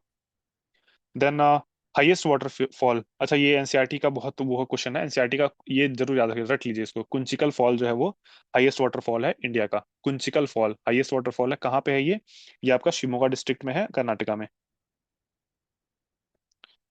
ठीक। जॉग फॉल जैसे जानते हैं वो शरावती पे है। और बाकी बाकी जो छोटे मोटे, लेकिन जॉग फॉल और ये याद रखिएगा, और एक बाकी और फॉल्स जो है वो आने वाले कुछ उसमें है, पेपर्स में है, 2017 में देखा मैंने बहुत सारे फॉल्स के हैं, तो उसमें कराऊंगा। बट इसको जरूर याद रखिएगा, कुंचिकल फॉल कहाँ है, कर्नाटका में है, वो इंडिया का हाईएस्ट वाटरफॉल है, इसलिए इसको याद रखिएगा। फिर क्वेश्चन नंबर 30 क्या बोलता है, नॉट करेक्ट बोलना है, ब्लैक सॉइल तो रेगुर सॉइल कहते हैं बिल्कुल, और regur soil is essentially mature soil. ठीक है। ब्लैक सॉइल जो है हाईएस्ट मॉइस्चर रिटेन करता है, ये भी ठीक है, और जो है ब्लैक सॉइल का हिमालयन में नहीं, ये डेक्कन वाले रीजन में पाया जाता है। ठीक है, तो ये बहुत बेसिक वाला क्वेश्चन है, इसको तो ये कर ही सकते हैं। ठीक है, और कॉटन के लिए जो है परफेक्ट है ये। ठीक। Then question number 31, arrange the following Indian metrological headquarter in chronological order. ठीक है, ये क्वेश्चन भी मैं बोलूंगा, ये छोड़ने लायक क्वेश्चन होता है। ठीक है, ये याद करना तो मुझे लगता नहीं है कि रिलेवेंट है कि किस जगह पे आईएमडी के हेडक्वार्टर कब बने थे। ठीक है, बट हम लोग देख लेते हैं फिर भी एक बार। ठीक है, तो हेडक्वार्टर जो है वो कलकत्ता वाला, कलकत्ता जो है 1875 में बना है। ठीक है, ये लिख लेते हैं। फिर शिमला में 1905 में बना है। देन पुणे में 1928 में बना है, और न्यू दिल्ली में 1944 में बना है। ठीक है। तो अगर क्रोनोलॉजी में अरेंज करना हो तो बी, फिर सी, फिर D, A, B C D A, B C D A. Then question number 32 क्या बोलता है, अकॉर्डिंग टू, अच्छा स्टेट फॉरेस्ट रिपोर्ट 2017 की बात करता है, 2023 वाला आ गया, इसको छोड़ सकते हैं। वैसे पूछ क्या रहा है इसमें ये, what percentage geographical area under the country, अच्छा तो अभी के समय 2023 वाले में कितना है, अराउंड 25 पॉइंट समथिंग जो है वो परसेंटेज में निकल गया है, 25 पॉइंट समथिंग। उस समय 21 था। ठीक है। फिर question number 33, which of the following states is the largest producer of cardamom and paper in India, ठीक है, कौन है, केरला। कार्डमम हिल्स वहीं पे है, कार्डमम हिल्स के नाम से वहीं पे केरला में ही है। ठीक है, 70% कार्डमम वहीं केरला में होता है, तो कार्डमम हिल्स के से याद रखिएगा केरला। फिर क्वेश्चन नंबर 34, एंथ्रोपोजेनिक बायोम मतलब मैन मेड कौन सा इसमें से, फ्रेश वाटर क्या मैन मेड है, रेन फॉरेस्ट क्या मैन मेड है, ग्रासलैंड क्या मैन मेड है। ठीक है, ये कोई सा मैन मेड नहीं है, सारे नेचुरल हैं। तो क्रॉपलैंड जो है वो जो खेत होता है ना, ठीक है, वो होता है मैन मेड। फिर question number 35, vegetation is the true index of climate, ठीक है, कोपन ने बोला था ये। ठीक है, कोपन का क्लासिफिकेशन याद है, वो CWG, AW, ऐसे करके क्लासिफिकेशन है, जो अगेन मैं बोलूंगा कि कोई रिलेवेंसी नहीं है याद करने में, इसको छोड़ सकते हैं। ठीक है, मैंने कभी नहीं किया इसको, बट बिहार वाले के लिए जब मैं कर रहा था तो वो याद कर लिया था मैंने कि नॉर्थ बिहार में जो कॉमनवेल्थ गेम्स होता है, ठीक है, CWG है, और साउथ बिहार में जो है वो CW है। तो जितना काम का है सिविल सर्विस में, वही जितना काम का उतना ही पढ़ना है, बहुत ज्यादा मास्टरी नहीं करनी है। फिर क्वेश्चन नंबर 36, पंपास, पंपास जो है पिछले वाले वीडियो में मैंने करवाया था, सारा करवाया था, pampas it's Argentina, please pump, pampas जो है अर्जेंटीना में है। ठीक है, और बाकी ग्रासलैंड जो है ब्राजील में जो है कौन सा कराया था, कैंपास कराया था। ठीक है, और इक्वाडोर या ब्राजील वगैरह, इक्वाडोर और कोलंबिया वगैरह के पास जो है वो लानोस करके एक है, लानोस। ठीक। बाकी चिली, चिली वगैरह में भी यही सब है। देन अफ्रीका में करवाया था सवाना, देन वेल्ड करवाया था साउथ अफ्रीका में, डाउन्स था ऑस्ट्रेलिया में, प्रेरीज था नॉर्थ अमेरिका में, ठीक है, स्टेपीज था यूरेशिया वगैरह में। ठीक है, तो सारे हैं, याद रखना है इनको। फिर 37 क्या बोलता है, डेजर्ट और कंट्रीज के बारे में पूछता है। अच्छा, अगर सारे डेजर्ट आपको नहीं पता है, मान लो सोनोरॉन मुझे नहीं पता, टकला मकान मुझे पता है, चलो चाइना में है। ठीक है, गिब्सन तो सबसे फेमस है, गिब्सन ऑस्ट्रेलिया में है, ये तो सबको पता होना चाहिए, गिब्सन और ग्रेट डेजर्ट सब ऑस्ट्रेलिया में है। ठीक है, तो ब्राजील में तो नहीं है ये, तो यहाँ से तो अपन निकाल सकते हैं। तो बाकी सोनोरॉन जो है यूएसए में है, ये याद कर लीजिए, काराकुरम जो है वो तुर्कमेनिस्तान में है, और काराकोरम डेजर्ट, काराकोरम और पेटागोनिया। ठीक है, काराकोरम पेटागोनिया ये कहाँ पे है, ये अफ्रीका और ये साउथ अमेरिका में है। ठीक। ये काराकोरम डेजर्ट किससे बनता है, ये बेंगुला करंट से जो है उसकी वजह से बनता है, पेटागोनिया जो है फॉकलैंड करंट से बनता है, दोनों कोल्ड करंट है। फिर 38, अरेंज द फॉलोइंग, ये क्या करना है, जैसे 2016 की क्वांटिटी के हिसाब से, कॉफी प्रोडक्शन के हिसाब से अरेंज करना है, बट इसको देख लेते हैं एक बार, कि ब्राजील जो है सबसे हाईएस्ट कॉफी का प्रोडक्शन है, बस ये याद रखिएगा, बाकी अरेंज अरेंज करने की जरूरत नहीं है। ब्राजील हाईएस्ट वो है, वो याद रखिएगा, क्योंकि आज के समय डेटा हो सकता है चेंज हो गया हो। ठीक है, लेकिन उस समय क्या था, उस समय ब्राजील था, और उसके बाद फिर बी वियतनाम था, then Colombia, then Indonesia, but Brazil जो है हाईएस्ट है, उसको याद रखना। फिर देखिए ये और एक बोलूंगा बहुत बेकार क्वेश्चन था, कि यूरोप और इंडिया और यूरोप के बीच में जो वो था टोटल ट्रेड का रूट था, ठीक है, स्विस कैनाल से कितना कम हो गया, मतलब ये क्या तरीका पूछने का, 7,000 किलोमीटर कम हो गया। ठीक है, इसको याद रखिएगा। लेकिन आप क्या चीज देखिएगा, पिछली वीडियोस हम लोगों ने देखा था, जो लेक्स है ना, ये स्विस कनाल के आसपास, ठीक है, उनका नॉर्थ से साउथ अरेंजमेंट, फिर एक गल्फ ऑफ सुएज और गल्फ ऑफ अकाबा, ठीक है, इन दोनों की लोकेशन देखिएगा जाके। फिर ठीक है, और एक जो है बाब अल मंदब स्ट्रेट है, बाब अल मंदेब स्ट्रेट। ठीक है, इसकी लोकेशन में देखिएगा, ये कहाँ पे है, ये रेड सी और गल्फ ऑफ एडन जो है उसको कनेक्ट करता है, गल्फ ऑफ एडन नहीं, हाँ गल्फ ऑफ एडन को कनेक्ट कनेक्ट करता है, जो फर्दर जो अरेबियन सी में है वहां पे कनेक्ट हो जाता है। ठीक है, देन देखिए ये bird foot delta Mississippi river बनाती है, ये एनसीईआरटी में एज इट इज लिखा हुआ है, इसको भी याद कर लीजिए, बर्ड फुट डेल्टा। ठीक है, कहाँ बनाता है। बाकी जो है ये नाइल नाइल जो है क्या क्या बनाता है, आर्कवेट डेल्टा बनाता है, बर्ड फुट तो ये बनाता है, एस्टोरियन डेल्टा जो है वो नर्मदा और तापी बनाती है। ठीक है, ये क्वेश्चन भी पूछा हुआ है, एस्टोरियन डेल्टा जो है कौन बनाता है, नर्मदा तापी बनाती है। फिर इनमें से कौन सा है जो है सॉइल के साथ कंसर्न है, ठीक है, कंसर्न सॉइल के साथ कौन सा है, बाकी बायोटिक, बायोटिक नहीं होता है सॉइल जो है, अबायोटिक होता है। क्लाइमेट टोपोग्राफी है लेकिन डायरेक्टली नहीं है। एडाफिक जो है वो सॉइल से कंसर्न है, ठीक है, इसको याद कर लीजिए बस। और सॉइल की स्टडी को क्या कहते हैं? पेडोलॉजी कहते हैं। Then question number 42, leading producer of iodine. Leading producer of iodine कौन है? चिली है, ठीक है। लीडिंग प्रोड्यूसर है आयोडीन का। और चिली जो है एक और चीज का लीडिंग प्रोड्यूसर है, मतलब एबीसी जो ट्राइंगल है आपके, एबीसी ट्राइंगल, ठीक है, उसमें लिथियम तो है ही, साथ में कॉपर भी है। लिथियम और कॉपर, इन दोनों के प्रोड्यूसर हैं। और चाइना किसका लार्जेस्ट प्रोड्यूसर है? चाइना जो है रेयर अर्थ, अर्थ रेयर अर्थ जो मिनरल्स हैं उनका उनका जो है लार्जेस्ट प्रोड्यूसर है। Then question number 43, which of the following ecosystem the species diversity is relatively high, ठीक है। डीप सी में नहीं होगा, कोरल रीफ्स में है लेकिन उतना नहीं है, ट्रॉपिकल रेन फॉरेस्ट में सबसे ज्यादा है, ठीक है। डेजर्ट में तो ऑब्वियसली नहीं होगा, ठीक है, इसको तो कॉमन सेंस से भी निकाल सकते हैं। ठीक है, ये देखिए, रेन फॉरेस्ट जो है 6% ऑफ द वर्ल्ड लैंड पे है, लेकिन 50% of the world terrestrial plant जो है और एनिमल स्पीशीज सिर्फ यहाँ पे है, ट्रॉपिकल रेन फॉरेस्ट में। और कोरल रीफ्स को क्या कहते हैं? कोरल रीफ्स को कहते हैं rain forest of ocean. Then 44, not obtained from insect, ठीक है। हनी जो है वो तो ऑब्वियसली जानते हैं, हनी इंसेक्ट से है। सिल्क जो है वो उसके लिए भी होता है। लाख, लाख जो है वो भी इंसेक्ट करता है। पर्ल जो है मोती, हालांकि ये होता है लेकिन इंसेक्ट से नहीं होता है ये। मोती जो है वो क्या होता है कि जो सीप होती है, सीप में जो है वो कुछ फॉरेन मटेरियल को इंजेक्ट किया जाता है, और जो उसका इम्यून सिस्टम है, ठीक है, वो उस फॉरेन मटेरियल को काउंटर करने के लिए उसके इर्द गिर्द जो है प्रोटेक्टिव लेयर बना लेता है, ठीक है। उसी से बनता है जो है मोती बनती है पर्ल की, ठीक है। When an irritant object enters the body of mollusc like oyster through the opening in the between shell, ठीक है, मतलब वो कोई फॉरेन एलिमेंट अगर चला जाता है तो उसके अगेंस्ट जो इम्यून सिस्टम काम करता है वो एक प्रोटेक्टिव लेयर बनाता है, ठीक है। तो ये नेचुरली भी हो जाता है कभी कभी, और अब तो समय ज्यादातर जो पर्ल की खेती होती है ना, तो उसमें आर्टिफिशियली जो है वो इंसर्ट किया जाता है फॉरेन एलिमेंट, ताकि वो बना के मतलब मोती बना ले वो।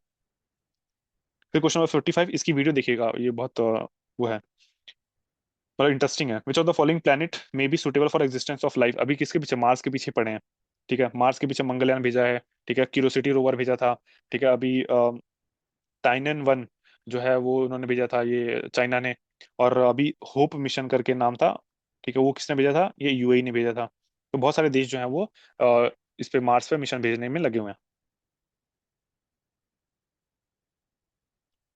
फिर 46, विच of the following countries has the maximum production of milk पर काऊ, ठीक है। ये नीदरलैंड में, डेनमार्क में है ये, ठीक है। डेनमार्क में देखिए कितनी है, नियरली 127 काऊ ईच, मतलब एक किसान के पास 127 काऊ है। तो बताइए इंडिया का किसान जो है वो डेनमार्क के किसान से कैसे कम्पीट कर पाएगा? तो इंडिया जो है अपना डेयरी सेक्टर या फिर फार्म सेक्टर जो है कैसे ओपन कर दे बाकी उसके लिए।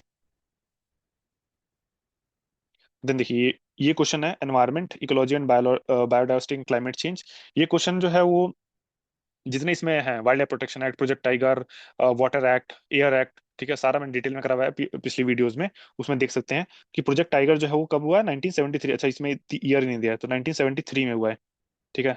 1972 में क्या हुआ? Wild life protection act. 1974 में कौन सा हुआ था? Water act. 1977 में वाटर एक्ट को अमेंड किया गया। वाटर एक्ट में ही जो है central pollution control board, state pollution control board, CPCB बना और एसपीसीबी बना। फिर 1981 में एयर एक्ट पास किया गया। एयर एक्ट में क्या हुआ था कि एयर पोल्यूशन और साथ में नॉइस पोल्यूशन दोनों की जिम्मेदारी अब दे दी गई वाटर पोल्यूशन के साथ साथ सीपीसीबी को। फिर 84 में जो था भोपाल गैस ट्रेजेडी। फिर 86 में जो है आपका एमसी मेहता केस होता है, जिसमें राइट टू क्लीन एनवायरनमेंट को फंडामेंटल राइट बनाया सुप्रीम कोर्ट ने। और 1986 में ही फिर जाके अब आपका एनवायरमेंटल प्रोटेक्शन एक्ट पास होता है। फिर 1992 में आपका प्रोजेक्ट एलिफेंट। देन 2002 में आपका वाइल्ड लाइफ बायोडाइवर्सिटी एक्ट, ठीक है, बायोलॉजिकल डाइवर्सिटी एक्ट, ठीक है। तो सारे जो है क्रोनोलॉजिकल ऑर्डर में, इसको याद रखिएगा। देन 48 क्या बोलता है? Which of the following can live for longest during the without drinking water. Camel लग रहा होगा लेकिन कैमल नहीं, कंगारू रैट जो है चूहा है ना, वो सबसे ज्यादा टाइम तक रहता है, ठीक है। फिर अच्छा ये भी पूछ सकता है, कंगारू रेड जो है वो कहाँ पे? नॉर्थ अमेरिका में एंडेमिक है, ठीक है। कंगारू वहां पे नहीं है, कंगारू तो नॉर्मली वहां पे होता है ऑस्ट्रेलिया में, लेकिन कंगारू रेड वो जो है नॉर्थ अमेरिका में। फिर India first national centre for marine biodiversity, ये कहाँ? जामनगर में बना था, उसमें पुराना हो गया ये न्यूज, छोड़िए इसको। फिर Dachigam national park, Dachigam national park कहाँ है? जम्मू एंड कश्मीर में, किसके लिए फेमस है? हांगुल, कश्मीरी स्टैग के लिए। देन देखिए, ये क्वेश्चन देखिए, world biological diversity diversity day, इसको मैंने कैसे याद कराया था कि 22 मार्च को वाटर डे, 22 मार्च को डाला पानी, ठीक है। फिर 22 अप्रैल को जो है अर्थ डे, वहां डाला, धरती पे पानी डाला। तो एक महीने बाद 22 मई को जो है बायोडाइवर्सिटी जो है वो बन गई। तो बायोडाइवर्सिटी डे। ठीक, 22 मई को। और फिर 22 मार्च को देख लिया वाटर डे है। देन 5 दिसंबर को जो है वो soil day, international soil day. ठीक है। देन अच्छा, 1 दिसंबर को जो है वो एड्स, HIV एड्स डे। ठीक है। Then maximum concentration of ozone, अच्छा ओजोन से याद आया, ओजोन दिवस जो है वो, ओजोन डे जो है वो कब मनाया जाता है? वो 16 सितंबर को मनाया जाता है, 16 सितंबर। फिर ओजोन इज फाउंड, ओजोन जो है कहाँ फाउंड होता है? वो स्ट्रेटोस्फेयर में होता है। ट्रोपोस्फेयर जो सबसे नीचे है, फिर उसके बाद ऊपर स्ट्रेटोस्फेयर, उसके बाद मेसोस्फेयर, देन एक्सोस्फेयर। तो 4 लेयर है। तो ट्रोपोस्फेयर में नहीं पाया जाता है। स्ट्रेटोस्फेयर के जो लोवेस्ट पार्ट होता है, सबसे निचला पार्ट होता है, वहां पाया जाता है। उसकी मोटाई कितनी होती है आपको जान के हैरानी होगी, 3 मिलीमीटर। ठीक है, हम लोग बहुत इमेजिन करते हैं ना कैसे किलोमीटर में फैला होगा, नहीं, 3 मिलीमीटर है सिर्फ इसकी मोटाई, सिर्फ 3 मिलीमीटर। और इसको नापने में किसमें नापते हैं? डॉप्सन यूनिट में नापते हैं। ठीक है, डॉप्सन यूनिट। और 1 मिलीमीटर में 100 डॉप्सन यूनिट होता है। ठीक। तो 300 डॉप्सन यूनिट का जो है वो होता है। फिर question 53, as a result of global warming the frequency and severity of which of the following are are due to global warm. अच्छा, इसकी सिविरिटी और फ्रीक्वेंसी किसकी बढ़ रही है ग्लोबल वार्मिंग की वजह से? भाई साइक्लोन का भी बढ़ रहा है, स्टॉर्म का भी बढ़ रहा है, हेरिकेन का भी बढ़ रहा है, सबका ही बढ़ रहा है ये। ठीक है, जितनी खराब चीजें हो रही है सबको ग्लोबल वार्मिंग पे डाल सकते हैं। ठीक है। 54, इन सीटू कंजर्वेशन स्ट्रेटजी। ठीक है, अभी मैंने बताया था कि इन सीटू का मतलब इन, उसके नेचुरल एनवायरनमेंट में ही, इन में जाके अगर कंजर्व करें तो इन सीटू होता है। एक्स सीटू का मतलब बाहर निकल, एक्स मतलब बाहर निकाल लिया। ठीक है, तो मतलब नेचुरल एनवायरनमेंट से बाहर निकाल लिया। तो जो बायोस्फीयर रिजर्व है भाई, नेचुरल नेचुरल है। ठीक है, नेशनल पार्क भी जो है वो नेचुरल है। ठीक है, और सेक्रेड ग्रुव ये भी नेचुरल है। बोटानिकल गार्डन जो है वो बाहर, बोटानिकल गार्डन वो नेचुरल में नहीं है, वो एक्स सीटू में कहलाता है। देन क्वेश्चन 55 क्या बोलता है? Ultraviolet radiation from the sunlight cause the reaction that produces which of the following. देखिए अल्ट्रावायलेट इस ये करता है, O2 जो है वो यूवी रेस के संपर्क में आके, ठीक है, वो बनाता है ओजोन, O3 बनाता है। ठीक है, जैसे यहाँ पे है ये 2O, और 2O जब बाद में जाके O2 से मिलके O3 बनाता है। लेकिन क्लोरोफ्लोरोकार्बन क्या कर रहा था? क्लोरोफ्लोरोकार्बन एक क्लोरीन देता है और O3 के साथ मिलके जो है एक O2 प्लस एक नेसेंट ऑक्सीजन बनाता है। फिर ये जो है Cl जो है वो छूट जाता है। फिर Cl जो है अगले ओजोन को जाके तोड़ता है। तो क्लोरोफ्लोरोकार्बन जो है ओजोन को जो है ऑक्सीजन में कन्वर्ट कर देता है। ठीक है। बट ओजोन जो है वो सेल्फ हीलिंग एक वो है, इसलिए जैसे 1987 में ये आपका मॉन्ट्रियल प्रोटोकॉल साइन हुआ, उसके साथ जो है आपका ओजोन लेयर जो हील होना शुरू हो गया। क्यों? क्योंकि ओजोन लेयर का बनने का तरीका यही है, ऑक्सीजन जो है यूवी रेस के संपर्क में आके ओजोन बन जाता है ऑटोमेटिकली। फिर 56 क्या बोलता है? Which of the following pairs is not correctly matched. तो बांदीपुर नेशनल पार्क, ये ऑफ कोर्स ये वेस्टर्न घाट्स में है, कर्नाटका में है। Manas national wild life sanctuary Assam में है। पेरियार जो है वो केरला में है। सिमलीपाल जो है वो जानते हैं उड़ीसा में है। और ये इसलिए याद रखना है क्योंकि अभी 107वां नेशनल पार्क इसको डिक्लेयर किया गया, सिमलीपाल नेशनल पार्क को। फिर मीथेन, मीथेन कहाँ से एमिट होता है? ये हमने देखा था पैडी फील्ड्स में भी होता है, टर्मिटरी जो आपका दीमक होता है वहां से भी होता है। ठीक है, तो both A and B.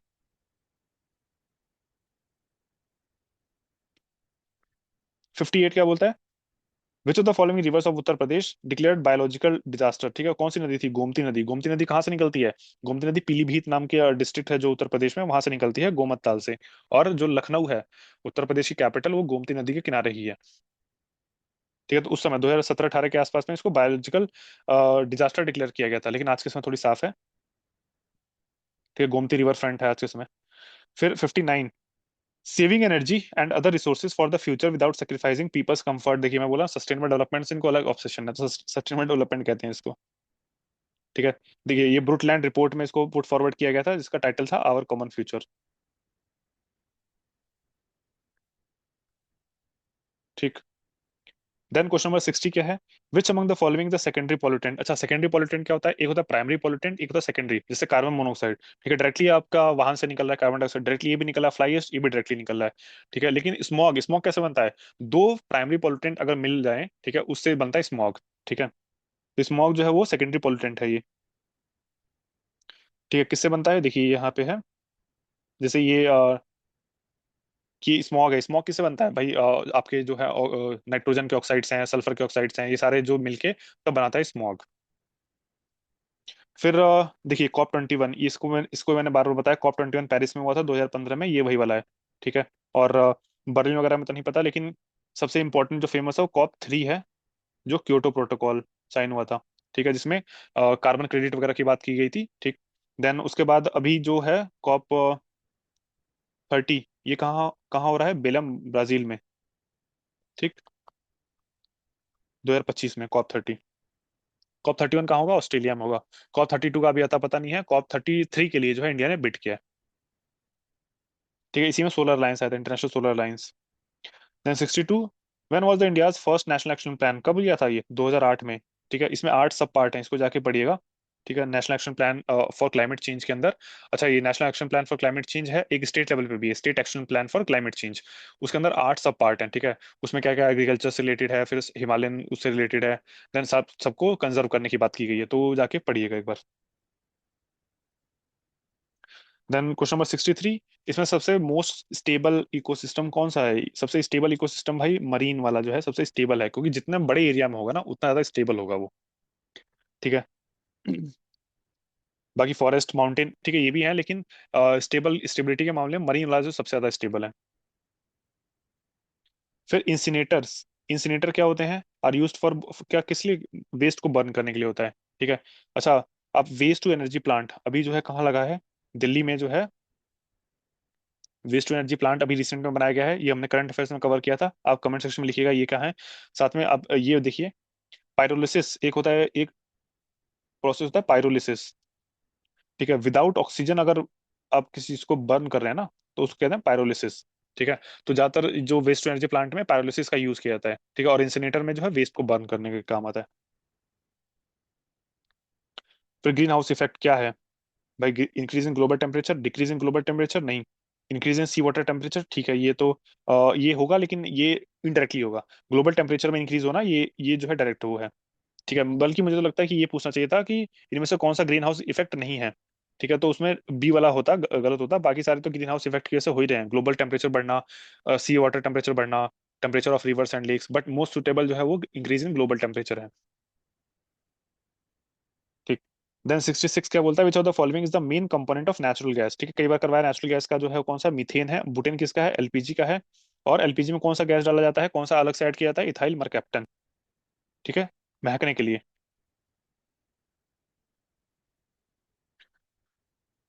Then question number 67, which pain killer given to cattle is responsible for the near extension of vulture? ठीक है, ओके, डाइक्लोफिनाक बहुत इंपॉर्टेंट है, याद रखिएगा डाइक्लोफिनाक। डाइक्लोफिनाक जो है वो कैटल्स को दिया जाता था। तो वल्चर्स का काम क्या होता था? जैसे कैटल कोई मर जाती थी तो उसको लेके ओपन ग्राउंड में छोड़ देते थे, तो कैट वल्चर जो है उसको खाते थे, उसको जो है डिकम्पोज करते थे। लेकिन इसकी वजह से जो है डाइक्लोफिनाक की वजह से वल्चर्स की जान जाने लगी, तो आज के समय इसको बैन कर दिया गया है। ठीक है, और वल्चर्स कंजर्वेशन, एक वल्चर के लिए कंजर्वेशन प्रोग्राम चलाया गया था। कंजर्वेशन सेंटर बनाया गया, वल्चर कंजर्वेशन सेंटर यूपी में। कहाँ बनाया गया है? ये बनाया गया महाराजगंज में। ठीक है, गोरखपुर से थोड़ा सा नॉर्थ में है, Maharajganj. Then question number 68, which of the following countries was the largest emitter of CO2 in 2015? उस समय भी था, आज के समय भी है, वो है चाइना। ठीक है, चाइना जो है 30.7% उस समय था, हमारा 2023 वाला है। यूएस 13.6% है। और आबादी के हिसाब से यूएस बहुत ज्यादा है अभी भी, क्योंकि आबादी अगर देखें तो चाइना की जो है वो 4 टाइम्स ज्यादा है, मतलब 4 या 5 टाइम्स ज्यादा है यूएसए से। ठीक है, बट स्टिल जो है ये इसमें ज्यादा है। और इंडिया का देख लीजिए, इंडिया तो की आबादी भी 4 या 5 टाइम्स ज्यादा है, बट इंडिया का वो जो टोटल एमिशन है वो यूएसए से हाफ है, मतलब आबादी के हिसाब से अगर देखें तो 8 टाइम्स या 8 to 9 टाइम्स जो है इंडिया का कम है। देन क्वेश्चन नंबर 69 क्या है? Which of the following statement are true? Natural disaster cause maximum damage in developing countries. ठीक है, ये डेवलपिंग कंट्रीज में मैक्सिमम डैमेज करता है, बिल्कुल। Bhopal gas tragedy man made था, बिल्कुल। और कौन सा इसमें जो है गैस रिलीज हुआ था? ठीक है, उस पर भी क्वेश्चन आएगा आगे। India is a disaster free country, ऐसा है क्या? इंडिया डिजास्टर फ्री कंट्री है? बिल्कुल नहीं, डिजास्टर प्रोन कंट्री है। और मैनग्रोव जो है वो साइक्लोन के इम्पैक्ट को रिड्यूस करते हैं, बिल्कुल करते हैं, इसलिए तो बहुत सारे प्रोग्राम चलाए गए थे, जैसे इंटरनेशनल मैनग्रोव अलायंस बनाया गया था एक। ठीक है, मैनग्रोव अलायंस। देन इंडिया ने अपना प्रोग्राम चलाया था, मिस्ट्री प्रोग्राम, मैनग्रोव्स को बचाने के लिए। ठीक। तो इसका आंसर क्या होगा, 1, 2 एंड 4। देन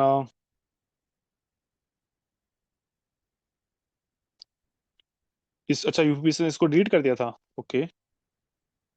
इसका आंसर तो ठीक है, 1, 2 एंड 4 आएगा, ट्रू।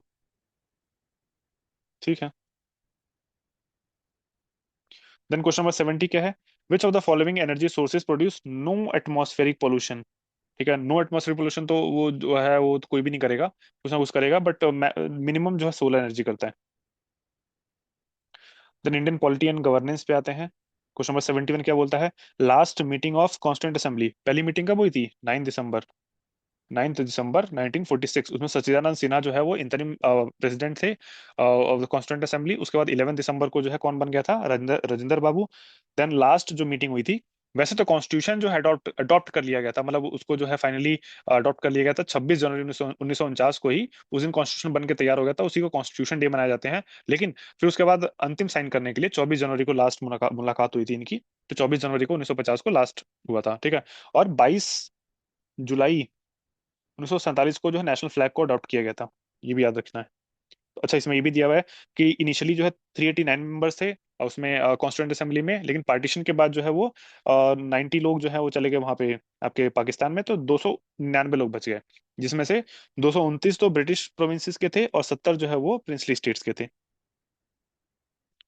देन क्वेश्चन नंबर, ये भी मैंने बताया कि प्रियम्बल को घोल के पी जाइए कि कितने तरह के जस्टिस हैं। जस्टिस जैसे इकोनॉमिक, सोशल, पॉलिटिकल, 3 तरह के हैं। लिबर्टी ऑफ फेथ वर्शिप वगैरह, ये जो है ये faith, thought expression, belief, worship, ये 5 तरह के हैं। Equality of status and opportunity, fraternity एक तरह का है, तो ये एज इट इज याद रहना चाहिए। ठीक है। और we the people of India having solemnly resolve to constitute India into sovereign socialist democratic republic, और sovereign socialist secular democratic republic, तो 5 तरह की चीजें वहां हैं, तो उसको भी याद रखना है। जिसमें से सेकुलर और सोशलिस्ट जो है 42nd अमेंडमेंट से ऐड किया गया था। ठीक है, तो सारी चीजें याद रहनी चाहिए। तो इसका आंसर क्या होगा, 3521। ठीक है, ए। देन ये पूछता है कि सिटीजनशिप जो है किस पार्ट में है। सिटीजनशिप भाई सेकंड पार्ट में है आपका, 5 to 11। ठीक है। और पार्ट 1 जो है 1 to 4 टेरिटरी की बात करता है। पार्ट 9 जो है ये पंचायत से रिलेटेड है। और पार्ट 7 जो है वो किससे रिलेटेड है, यूनियन टेरिटरी से रिलेटेड है। ठीक है। और फिर 3 जो है वो आपका फंडामेंटल राइट से है, 12 से 35 तक। फिर 36 से 51 तक पार्ट 4 डीपीएसपी से रिलेटेड है। फिर पार्ट 5 जो है वो आपका यूनियन लेजिस्लेचर और उससे है, यूनियन लेजिस्लेचर और एग्जीक्यूटिव से है। पार्ट 6 जो है आपका स्टेट लेजिस्लेचर और एग्जीक्यूटिव से है। और पार्ट 7 जो है यूटी से है। ठीक। Then question number 74, the directive principle of state policy may be classified into which of the following parts for the sake of convenient study. एक मिनट, मैं कुछ कंफ्यूज कर रहा हूँ क्या। पार्ट 7 जो है वो यूनियन टेरिटरी से है या पार्ट 8 है, let me check. I am really sorry, part 7 जो है वो डिलीट किया जा चुका है, ओरिजिनल कॉन्स्टिट्यूशन में था ये। अब पार्ट 7 एग्जिस्ट नहीं करता, आई एम रियली सॉरी, पार्ट 8 में है ये। ठीक है, मैंने शायद पुराने कुछ वीडियो में पार्ट 7 बोल दिया था, वो बाय मिस्टेक, सॉरी उसके लिए। ठीक है, पार्ट 8 है, याद रख लीजिए, पार्ट 8 है यूनियन टेरिटरी। ठीक। I am really sorry for that. ठीक है। Then the directory principle of state policy may be classified into which of the following parts. ठीक है, सोशलिस्ट में भी किया गया, लिबरल इंटेलेक्चुअल में भी किया गया, गांधीयन में भी किया गया है, और मतलब सारे ही हैं। ठीक है। आप जाके जरूर चेक करिएगा, ये लक्ष्मीकांत में मेंशन है, ये तीनों तरह का डिवीजन। ठीक है, कौन कौन से आर्टिकल किसके अंडर में आते हैं, जैसे फॉर एग्जांपल गांधीयन में जो है आर्टिकल 40 आएगा, जो पंचायत की बात करते हैं। ठीक है। और लिबरल इंटेलेक्चुअल में जो 44 आएगा, जो यूनिफॉर्म सिविल कोड की बात करते हैं। सोशलिस्ट में आपका 39 वगैरह आएगा। ठीक है। तो सारे आप चेक करिएगा कौन से आर्टिकल किस उसके अंडर में आते हैं। Then question number 75, which of the following is the first state in India to be formed on the basis of language. कौन सा था, आंध्र था 1953 में। ठीक है। 1952 में श्री रामलू जो है वो अनशन पे बैठते हैं, उसमें उनकी मृत्यु हो जाती है। तो उसी के जवाब में 1953 में आनंद फानन में मद्रास प्रेसिडेंसी से मद्रास वाले स्टेट से काट के अंदर स्टेट बनाया जाता है अलग। फिर उसके बाद फजल अली कमीशन की स्थापना होती है। देन वो रिकमेंड करते हैं, उनके रिकमेंडेशन के बाद 1956 में जो है स्टेट रीऑर्गेनाइजेशन कमीशन, मतलब स्टेट रीऑर्गेनाइजेशन एक्ट पास होता है 1956 में। और उसके बाद जो है बहुत सारे जो है स्टेट्स बनाए जाते हैं भाषा के आधार पर। देन 76 क्या है, अच्छा इसका आंसर, हाँ ठीक है। Parliamentary form of government was first introduce in which country. ठीक है, ये ग्रेट ब्रिटेन में था, पार्लियामेंट्री फॉर्म ऑफ गवर्नमेंट। ठीक है, 1689 में बिल पासिस ऑफ ये ग्लोरियस रिवोल्यूशन कहते हैं इसको। देन यूपीए कैंडिडेट 2017 में पूछा, ये इंपॉर्टेंट नहीं है। इंपॉर्टेंट क्या है, अभी जो है वाइस प्रेसिडेंट का इलेक्शन हुआ है जिसमें सीपी राधाकृष्णन जो है एनडीए कैंडिडेट थे, ये जीत गए हैं। और जो ये थे आपके इंडिया अलायंस के जो कैंडिडेट थे उनका नाम क्या था, बी सुदर्शन रेड्डी। ठीक। Then question number 78, who was the first vice chairman of the Niti Aayog. ठीक है, फर्स्ट वाइस चेयरमैन कौन थे, वो तो अरविंद पनगड़िया थे, लेकिन अभी 16 फिनांस कमीशन के जो है वो हेड बनाया गया इनको, याद रखिएगा।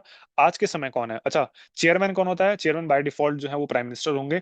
और वाइस चेयरमैन अभी के समय कौन है, सुमन के बेरी हैं। और सीईओ जो है वो BVR सुब्रमण्यम है। ठीक है। Then question number 79, which of the following was called as economic cabinet of India by Ashok Chandra. ठीक है, प्लानिंग कमीशन को जो आज समय नीति आयोग है इसको जो है इकोनॉमिक कैबिनेट ऑफ इंडिया बोला था अशोक चंद्र ने। ठीक है, इनका नाम याद रखिएगा।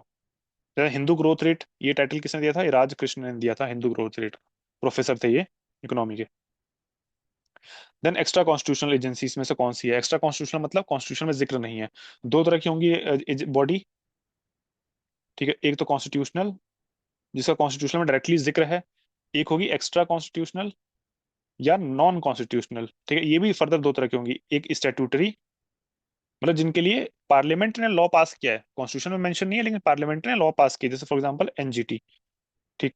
फिर एक होगी एग्जीक्यूटिव बॉडी, जिनके लिए ना कॉन्स्टिट्यूशन में मेंशन है ना ही पार्लियामेंट ने कोई लॉ पास किया है, सिर्फ एक एग्जीक्यूटिव ऑर्डर से बन गया है और एग्जीक्यूटिव ऑर्डर से हटाया जा सकता है, जैसे फॉर एग्जांपल प्लानिंग कमीशन या नीति आयोग। ठीक है, ये क्या है, ये ये एग्जीक्यूटिव बॉडी है, एक्स्ट्रा कॉन्स्टिट्यूशन में भी एग्जीक्यूटिव बॉडी है। ठीक है, तो यूनियन पब्लिक सर्विस कमीशन ये 315 में कॉन्स्टिट्यूशन में है, फिनांस कमीशन 280 कॉन्स्टिट्यूशन में है, इलेक्शन कमीशन 324 कॉन्स्टिट्यूशन में है। नीति आयोग जो है वो कॉन्स्टिट्यूशन में नहीं है। 81 क्या है, council of state has exclusive power. ठीक है, किस किस में एक्सक्लूसिव पावर है, to initiate proceeding for the removal of president, नहीं ये लोकसभा राज्यसभा दोनों कर सकते हैं। फिर इनिशिएट रिमूवल ऑफ जजेस ऑफ सुप्रीम कोर्ट, ये भी लोकसभा राज्यसभा दोनों में हो सकता है। To recommend creation of all India services, ये 312 के अंदर में ये एक्सक्लूसिव पावर है राज्यसभा का। ठीक, काउंसिल ऑफ स्टेट का। ठीक है, और कौन से पावर हैं, ये नीचे नीचे दिए गए हैं कि काउंसिल ऑफ स्टेट जो है ना पार्लियामेंट को ऑथराइज कर सकता है किसी भी स्टेट लिस्ट पर कानून बनाने के लिए। ठीक है, ये 249 के अंडर में है और ये सब भी एक्सक्लूसिव पावर है इनका। ठीक है, और वाइस प्रेसिडेंट को हटाने के लिए भी जो ये रेजोल्यूशन आएगा उसमें भी एक्सक्लूसिव पावर किसका है, वो राज्यसभा का है। Then 82, what can be the maximum representation of the union territories to the Lok Sabha. ठीक है, ये 20 हो सकता है, इसको याद रखिएगा, ये लक्ष्मीकांत में मेंशन है ये। फिर पार्लियामेंट क्या है, can amend the provision of an official language of India under the constitution bye, वो तो सिंपल मेजोरिटी से हो सकता है। ठीक है, 3/4 मेजोरिटी तो किसी में नहीं चाहिए, 2/3 मेजोरिटी, ये स्पेशल मेजोरिटी होते हैं, 2/3 मेजोरिटी प्लस जो है present and voting, half of the नहीं half 2/3 of the present and voting plus half of the total membership, ये होती है स्पेशल मेजोरिटी। ठीक है, ये सारी चीजें जो है वो एडमिशन और इस्टेब्लिशमेंट ऑफ न्यू स्टेट, ठीक है, ये 2 और 3 के अंडर में कर सकते हैं। फिर formation of new states alteration ये आर्टिकल 3 में कर सकते हैं, ओबलिशन ऑफ ये आर्टिकल 169 में कर सकते हैं, ओबलिशन और creation of council of legislative council, देनी सारी चीजें। और लैंग्वेज वगैरह जो है इसके लिए भी किस में कर सकते हैं, ये आपका सिंपल मेजोरिटी से कर सकते हैं। हालांकि जो ऑफिशियल लैंग्वेजेस में बहुत सारे लैंग्वेज जो ऐड किए गए थे, ठीक है, 3 बार अमेंडमेंट हुआ है, तो वो कॉन्स्टिट्यूशनल अमेंडमेंट से किए गए थे। ठीक है, मैं उसको लिख देता हूँ यहाँ पे कौन कौन सी बार अमेंडमेंट किया गया था। तो उसमें जो ऑफिशियल लैंग्वेजेस ऐड करने के लिए 3 बार अमेंड किया गया है, एक तो जो है 21st अमेंडमेंट। ठीक है, कब किया गया था, 1967 में, तो इसमें सिंधी को ऐड किया गया था। ठीक है, ओरिजिनल कॉन्स्टिट्यूशन में कितने थे, 14 थे आपके जो ऑफिशियल लैंग्वेजेस हैं। अभी कितने हैं, 22 हैं, मतलब 8 लैंग्वेजेस को बाद में ऐड किया गया है। तो 21st अमेंडमेंट से एक लैंग्वेज सिंधी को ऐड किया गया था। देन 71st अमेंडमेंट जो हुआ था, ये हुआ था आपका 1992 में, इसमें कोंकणी, मणिपुरी और नेपाली को ऐड किया गया था। देन उसके बाद 92nd अमेंडमेंट, ठीक है, 2003 में, इसमें क्या क्या ऐड किया गया था, बोडो, ठीक है, और डोगरी, ठीक है, उसके बाद संथली, फिर उसके बाद मैथिली। ठीक है, BDSM, ठीक है, बोडो, डोगरी, संथली और मैथिली, तो 3 बार अमेंडमेंट हुए हैं इसमें ऑफिशियल लैंग्वेज में ऐड करने के लिए। देन इसके बाद क्वेश्चन नंबर 84 क्या बोलता है, after how many days of absence from the parliament without permission can MP B disqualified. ठीक है, 60 दिन के लिए अगर आप बिना परमिशन के एब्सेंट हो जाते हैं तो आप डिस्क्वालीफाई हो जाएंगे। ठीक है, मतलब 60 दिन भी, मतलब बिना परमिशन के 60 दिन तक अलाउ है, बताओ। मतलब 59वें दिन अगर आप 59 दिन आप मौज करके आ गए 59 दिन के बाद, तो आप डिस्क्वालीफाई नहीं होंगे। 85, who was the chief justice of India, मतलब पब्लिक इंटरेस्ट लिटिगेशन के समय चीफ जस्टिस कौन थे? वो पीएन भगवती, उन्हीं के नाम से जाना जाता है चीफ जस्टिस, ये वाला जो पब्लिक पीआईएल है। फिर क्वेश्चन नंबर 86 क्या है? Which of the following can not B dissolved but abolish?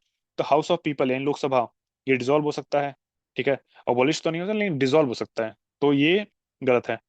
Council of state, Rajya Sabha, ये डिसॉल्व नहीं हो सकती, ठीक है, ना ही अबॉलिश हो सकती है, तो ये ठीक है आंसर। लेजिस्लेटिव असेंबली, ये अबॉलिश तो नहीं हो सकती लेकिन डिसॉल्व हो सकती है। लेजिस्लेटिव काउंसिल डिसॉल्व नहीं हो सकती लेकिन अबॉलिश हो सकती है, ठीक। तो ये भी गलत है, तो इसका आंसर काउंसिल ऑफ स्टेट यानी राज्यसभा है।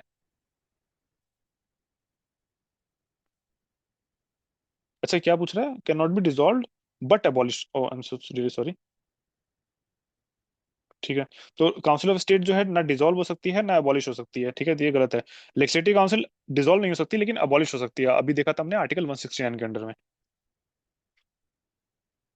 Then question number 87, the recommendation of Sarkaria commission, ठीक है, उसके लिए क्या किया गया था? सेंट्रल स्टेट रिलेशन के लिए था सरकारी कमीशन, और इसी के बाद जो है 263 आर्टिकल के अंदर में इंटर स्टेट काउंसिल बनाया गया था, ठीक है।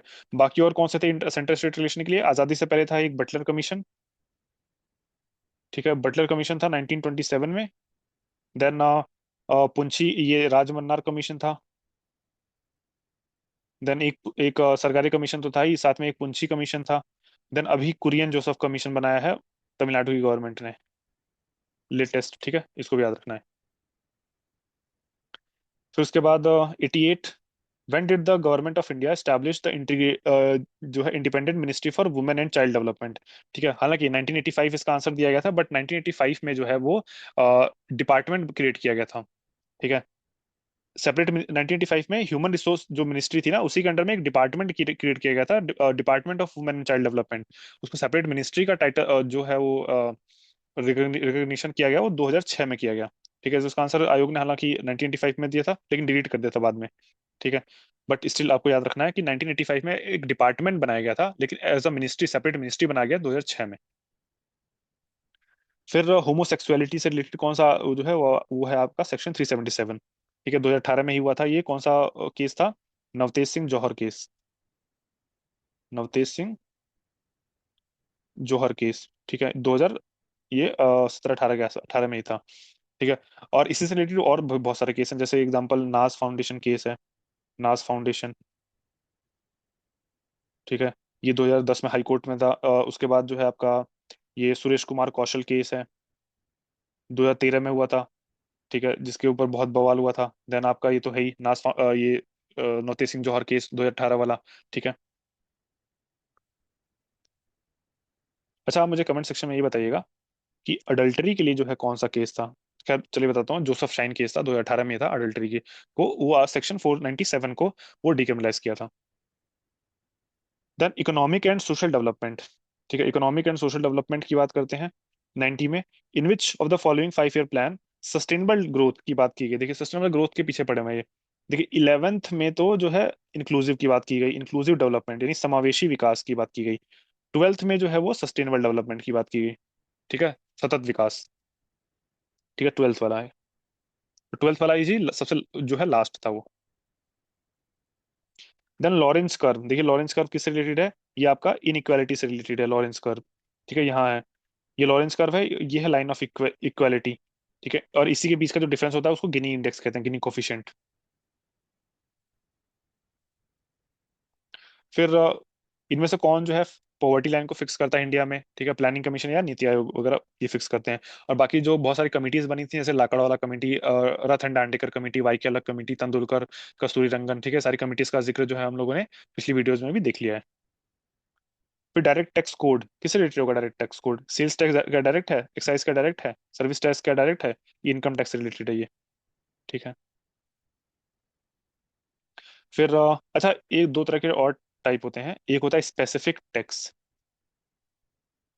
स्पेसिफिक टैक्स होता है जो किसी स्पेसिफिक क्वालिटी पे लगता है, जैसे सिगरेट का जो फिल्टर का लेंथ होता है ना, उसके ऊपर लगता है, मतलब लेंथ के ऊपर लगेगा।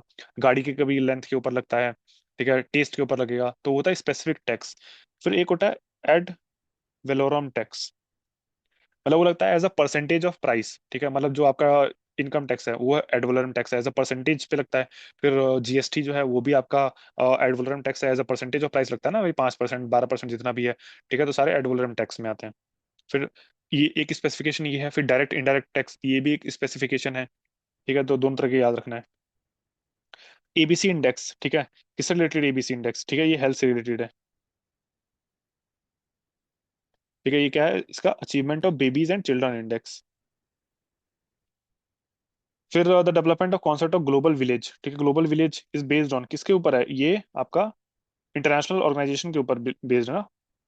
नहीं नहीं, ट्रांसपोर्ट एंड कम्युनिकेशन डेवलपमेंट, अच्छा इसके ऊपर बेस्ड है, ठीक है, ये इसके ऊपर है, और साथ में जो ग्लोबलाइजेशन वगैरह है इसके ऊपर बेस्ड, ठीक है। अच्छा ये किसने दिया था टर्म ग्लोबल विलेज, ये पूछ सकता है, coined by Canadian philosopher Marshall McLuhan 1960s में। Then question number 96, largest rural employment programme, वो तो मनरेगा है। फिर ट्राइसम 1979 में आया था, ये भी याद रखना है, training of rural youth for self development, BPSC में पूछा हुआ है ये, ठीक है। फिर the human development index SDI was first developed by, किसके लिए, साथ यूएनडीपी, साथ में कौन था, महबूबुल हक, महबूब महबूबुल हक, ठीक है, ये पाकिस्तान के इकोनॉमिस्ट थे, मतलब जान के हैरानी होगी लेकिन पाकिस्तान के इकोनॉमिस्ट थे, उन्होंने डेवलप किया था। फिर 98 क्या है, कि इनमें से किस पे जो है वो ग्राम पंचायत टैक्स लगाती है, सेल्स टैक्स का ग्राम पंचायत का है, लैंड रेवेन्यू टैक्स का ग्राम पंचायत का है, ठीक है। जो लोकल फेयर होते हैं ना, लोकल मेले लगते हैं जो अभी दशहरा का मेला चल रहा होगा, तो उन सब पे टैक्स कौन लगाता है, उन सब पे पंचायत, ग्राम पंचायत लगाती है। देन क्वेश्चन नंबर 99 क्या है, which of the following committees was set up in India for identification of BPL families in urban areas, ठीक है, ये देखिए हाशिम कमेटी, इसको भी याद रखना है, हाशिम कमेटी, बाकी सब तो हमने देखा हुआ है, तंदुलकर लाखड़ा वाला। हाशिम कमेटी जो है वो 2012 में बनाई गई थी, 12 में सबमिट रिपोर्ट को सबमिट किया था इन्होंने, अर्बन पुअर के लिए, ठीक है, अर्बन एरियाज में बीपीएल फैमिलीज को आइडेंटिफाई करने के लिए। फिर ये देखिए 100 वाला क्या है, ये टीएफआर की बात कर रहा है, वो पुराने नेशनल फैमिली हेल्थ सर्वे के हिसाब से। अभी जो है करंट में जो है वो कितना है, 2.0 पर, 2.0 था, और उसको भी पार करके 1.9 आ गया है, जो यूएन का पॉपुलेशन जो वाला जो रिपोर्ट है ना उसमें 1.9 आ चुका है, मतलब रिप्लेसमेंट लेवल कितना होता है, 2.1 होता है, ठीक है, उससे भी नीचे आ गया, सॉरी ये परसेंटेज नहीं है, ये परसेंटेज नहीं है ये, ठीक है, इसका मतलब होता है कि एक कपल, ठीक है, यानी एक वुमेन कितने बच्चों को जन्म दे रही है, तो ऑन एन एवरेज जो है 2.1 अगर है तो वो, और टोटल फर्टिलिटी रेट अगर है 2.1 तो वो रिप्लेसमेंट लेवल पे है, ठीक है, लेकिन उससे भी नीचे आ चुका है इंडिया का। बट इतना बेस इतना बड़ा है कि उसको आते आते जो है उसका असर दिखते दिखते टाइम लगेगा, उसका असर उसमें दिखना शुरू हो गया, जो एनरोलमेंट है इंडिया में, स्कूल एनरोलमेंट, ठीक है, उसमें डिक्रीज हो रहा है धीरे धीरे। फिर which of the following rank first in the, ये लेंथ ऑफ रोड में, ठीक है, महाराष्ट्र है, महाराष्ट्र बहुत आगे है। देखिए नेशनल हाईवे में तो यूपी है, ठीक है, लेकिन यूपी में नेशनल हाईवे कितना है, 7,800 किलोमीटर के आसपास में है कुछ, ठीक है, तो बाकी तो हटा दीजिए, स्टेट हाईवे में महाराष्ट्र है, महाराष्ट्र कितना है वो 50,000 किलोमीटर के आसपास है। सेकंड नंबर पे जो कर्नाटका है वो 20 से 21 हजार किलोमीटर है, ठीक है, तो कहीं कंपटीशन ही नहीं है महाराष्ट्र का, ठीक है, तो महाराष्ट्र हमेशा टॉप पर है, तो इस याद रखिएगा महाराष्ट्र जो है वो टॉप है। अभी जो बीपीएससी ने क्वेश्चन पूछा है 71st बीपीएससी में, उसमें भी उन्होंने आंसर राजस्थान दिया है, बट आई डोंट नो किस बेसिस पे दिया है, महाराष्ट्र उसका आंसर होना चाहिए। फिर 102, हालांकि नेशनल हाईवे में उत्तर प्रदेश है, ये ध्यान रखिएगा। Natural growth of population is the outcome of which of the following, natural growth देखिए, बर्थ रेट और डेथ रेट, ये नेचुरल ग्रोथ के लिए रिस्पॉन्सिबल होता है, माइग्रेशन और मैरिज, ठीक है, ये आर्टिफिशियल ग्रोथ, लेकिन नेचुरल ग्रोथ के लिए पूछ रहा है तो ए और बी ओनली। अगर सिर्फ उसके लिए पूछता, नेचुरल नहीं पूछता, ग्रोथ ऑफ पॉपुलेशन, तो चारों जो जिम्मेदार हैं। जैसे दिल्ली है, दिल्ली का जो टोटल फर्टिलिटी रेट 1.2 पे आ चुका है, लेकिन फिर भी दिल्ली की आबादी लगातार बढ़ती आ रही है, क्यों, क्योंकि माइग्रेशन की वजह से। अगर 1.2 पे यानी 1.1 के आसपास जो अगर रहे, अगर आपका टीएफआर, और कोई माइग्रेशन ना हो, तो हर एक जनरेशन के साथ आबादी घटती आधी हो जाती चली जाएगी। फिर question number 103, which of the following states is ranked economically at the top but lowest on the basis of sex ratio, ठीक है, वो हरियाणा है, इकोनॉमिकली जो है वो हाईएस्ट पर कैपिटा इनकम में से आता है, one of the highest per capita income, लेकिन जो सेक्स रेशियो है वो देखिए कितना है, 2011 में 877 था, ठीक। फिर 2011 सेंसस के हिसाब से विच of the following state has a lowest child sex ratio both in rural, फिर अगेन ये हरियाणा में ही है लोवेस्ट चाइल्ड सेक्स रेशियो भी। फिर 105 क्या बोलता है, 2011 सेंसस के हिसाब से किस स्टेट का लार्जेस्ट रूरल पॉपुलेशन है, वो उत्तर प्रदेश का ही है, 77.7% के अराउंड। और ये पूछ रहा किस इंडिया उत्तर प्रदेश के किस डिस्ट्रिक्ट में सबसे लोवेस्ट फीमेल लिटरेसी रेट है, ठीक है। वो श्रावस्ती में है। वैसे भी लिटरेसी रेट भी और फीमेल लिटरेसी रेट भी। और ये देखिए टॉप 5 डिस्ट्रिक्ट दे रखा है, और टॉप लोवेस्ट मतलब लोवेस्ट 5 डिस्ट्रिक्ट दे रखा है।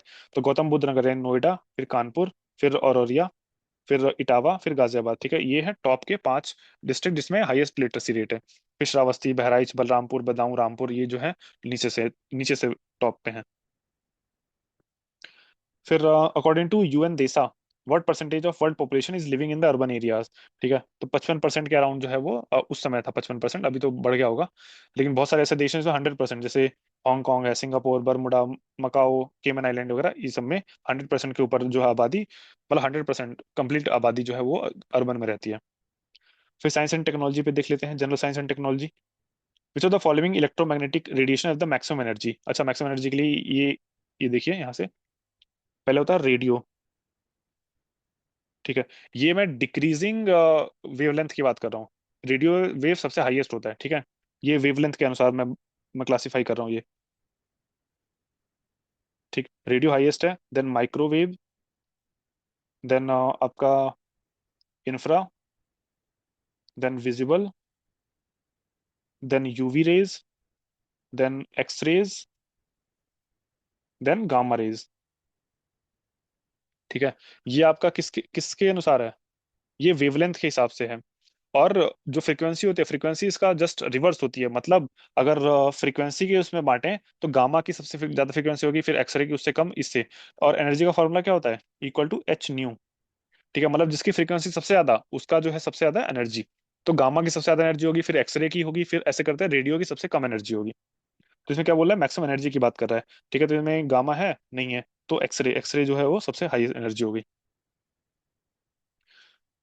फिर 109, sound of the air, sound will have highest velocity. Sound को जो है वो क्या चाहिए, साउंड कैसे ट्रेवल करता है, एक पार्टिकल एयर का हो किसी का हो, वो वाइब्रेट होता है, फिर जाके दूसरे से मिलता है, और उसको वाइब्रेट करता है, ऐसे से एक करके, एक करके जो है वो साउंड ट्रेवल करता है। तो एयर में, वैक्यूम में तो करेगा नहीं, क्योंकि वैक्यूम में तो कुछ कुछ है ही नहीं वाइब्रेट करवाने के लिए। एयर में जो है वो है एयर मॉलिक्यूल्स, लेकिन वो दूर दूर है, ठीक है, तो उनको टाइम लगता है। वाटर में और पास होते हैं, स्टील में सबसे ज्यादा, सॉलिड में सबसे ज्यादा पास होंगे, तो जल्दी जल्दी वाइब्रेशन को ट्रांसफर कर पाएगा एक एटम से दूसरे एटम तक। तो सबसे ज्यादा जो है वो सॉलिड पार्टिकल में होगा। फिर 110, विच of the following has the highest velocity. Highest velocity किसकी होगी भाई, लाइट की सबसे हाईएस्ट वेलोसिटी होती है। थ्योरी ऑफ रिलेटिविटी थी इसी पे, कि स्पीड ऑफ लाइट जो है वो अल्टीमेट है, उसके बियॉन्ड कोई भी ट्रेवल नहीं कर सकती। फिर ग्राफीन, ग्राफीन क्या है भाई, नैनो नैनो स्ट्रक्चर है कार्बन का, एलॉय नहीं है। एलॉय का मतलब होता है कार्बन के साथ कुछ और मिला के रखा, लेकिन कार्बन, इसमें सिर्फ कार्बन ही होता है, ठीक है। Isotope of carbon, isotope of carbon का मतलब क्या है, कि दो कार्बन के दो ऐसे मॉलिक्यूल्स जिसमें एक आपका एटॉमिक नंबर सेम है, लेकिन जो मास नंबर है ना वो अलग अलग है, ठीक है। जैसे फॉर एग्जांपल हाइड्रोजन का होता है एक एच होता है, ठीक है, जिसमें एक एटॉमिक नंबर भी एक होता है, मास नंबर भी एक होता है। फिर एक डाइट्रियम होता है, ठीक है, जिसको डू कहते हैं, इसमें एटॉमिक नंबर एक होता है, लेकिन एटॉमिक मास जो है वो दो होता है। तो ये कहलाता है आपका आइसोटोप। जैसे कार्बन के भी आइसोटोप होते हैं, C12 का आइसोटोप होता है, एक C14 का आइसोटोप होता है, ठीक है। बट ये ग्राफीन जो है आइसोटोप नहीं है, वो नैनो स्ट्रक्चर कार्बन का। ऐसे बहुत सारे नैनो स्ट्रक्चर होते हैं, जैसे ग्राफीन है, फुलरीन है, ठीक है, आपका डायमंड है, ग्रेफाइट है, ये सब क्या है, कार्बन के नैनो स्ट्रक्चर है, ठीक है। Then which of the following element is semiconductor. Semiconductor भाई सिलिकॉन से बनता है, ये तो सबको आइडिया होगा। Then 113, powerful eye irritant in the smoke, ठीक है, क्या होता है, पैन होता है, पैन परऑक्सी एसिटाइल नाइट्रेट, ठीक है। बीपीएससी में एक क्वेश्चन आया हुआ है, पीवाईक्यूज में देखा था मैंने, तो वो सिर्फ पीईएन करके पूछा था। और जो ये होता है लैक्रीमेट्री, ठीक है, ये लंग और आइस दोनों को इरिटेट करता है, ठीक है, इसको भी याद रखिएगा। Then supersonic cruise missile BrahMos, ये किसका है, इंडिया और रशिया का है सुपरसोनिक। अच्छा, ये सुपरसोनिक कैसे क्लासीफाई होता है, स्पीड ऑफ साउंड पे क्लासीफाई होता है। मतलब अगर 0 से लेकर 0.8 मैक, मैक का मतलब 1 मैक, मतलब स्पीड ऑफ साउंड जितना होता है उसको 1 मैक बोलते हैं। 0.8 मैक तक को सबसोनिक बोलते हैं, ठीक है। और मैक से ज्यादा यानी 1 to 5 तक, मैक तक जो है सुपरसोनिक। फिर 5 मैक्स से ज्यादा है, अगर ग्रेटर देन 5 मैक, उसको हाइपरसोनिक बोलेंगे। तो जो ये है आपका ब्रह्मोस है, ठीक है, वो सुपरसोनिक है, और ब्रह्मोस 2 जो होने वाला है वो हाइपरसोनिक होने वाला है। फिर 115 जो है वो क्या है? Double helical structure of DNA, ठीक है, डबल हेलिकल, अच्छा, डीएनए की खोज तो करी थी फ्रेडरिक मिशर ने 1869 में, लेकिन जो डबल हेलिकल वाला है वो वॉटसन और क्रिक ने करी थी, ठीक है, 1953 में। ठीक है, पायरोसिस जो है बर्निंग ऑफ विदाउट ऑक्सीजन, वो हमने देख लिया था पहले। फिर क्वेश्चन नंबर 116, इनमें क्रोनोलॉजी में अरेंज करना है। तो शेल्ड एनिमल जो है, ठीक है, शेल्ड एनिमल जो है वो सबसे पहले आएंगे, मैमल तो सबसे बाद में आएंगे, मैमल तो सबसे लास्ट में लगा दीजिए। तो इसमें मैमल सबसे लास्ट में नहीं है, उसको हटा दीजिए, और शेल्ड एनिमल सबसे पहले है, तो इसका आंसर सीधा सीधा ये निकल गया। उसके बाद फिर इंसेक्ट, फिर रेप्टाइल, फिर उसके बाद मैमल। मैमल सबसे लास्ट में आए हैं धरती पर। ठीक है, ये याद रखने की जरूरत नहीं है, ये हर बुक में देखा मैंने, सब में अलग अलग क्लासीफाई होता है। ठीक है, नॉट इम्पॉर्टेंट टू रिमेम्बर। इसमें देखिए विटामिन सी का सबसे बड़ा सोर्स कौन सा है भाई? वो है आपका ऑरेंज। ऑरेंज में भी होता है, लेकिन आंवला में सबसे ज्यादा हाईएस्ट होता है। एक आंवला में, मतलब आपको जितना विटामिन सी एक दिन में चाहिए, 1/10 ऑफ एक आंवला जो है वो आपका दिन का विटामिन सी का रिक्वायरमेंट पूरा कर सकता है। ठीक। एप्पल में कौन सा होता है? मैलिक एसिड होता है। और टमेरिंड में कौन सा होता है? टाइटरिक एसिड। फिर सुल्ताना, गुलाबी और काली चंपा, ये किसकी हैं ये भाई? ऑरेंज ग्रेप्स की हैं ये, वैरायटी हैं। देन 119 क्या बोलता है?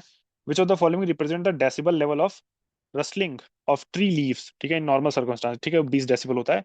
ये तो ठीक है, इससे पहले भी एक और क्वेश्चन आया था इसके ऊपर, तो उसमें था रेसिडेंशियल एरिया में और इंडस्ट्रियल एरिया में, और ये कॉमर्शियल एरिया में कितना होना चाहिए, और साइलेंट जोन में कितना हो। साइलेंट जोन में 50, साइलेंट जोन में 50 था, ठीक है, और रेसिडेंशियल वाले में जो है 55 था, 55 डेसिबल, ठीक है, तो ये याद रखिएगा इनको।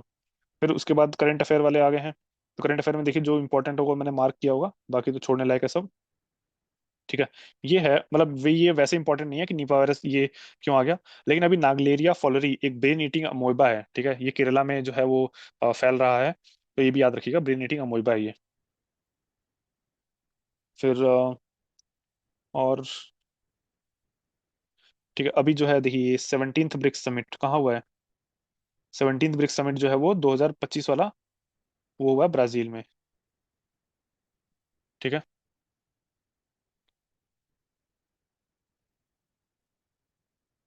ठीक है, ये देखिए 129 वाला है मैक्सेसे अवार्ड 2025 में, कौन जीता है? ये तीन लोग जीते हैं।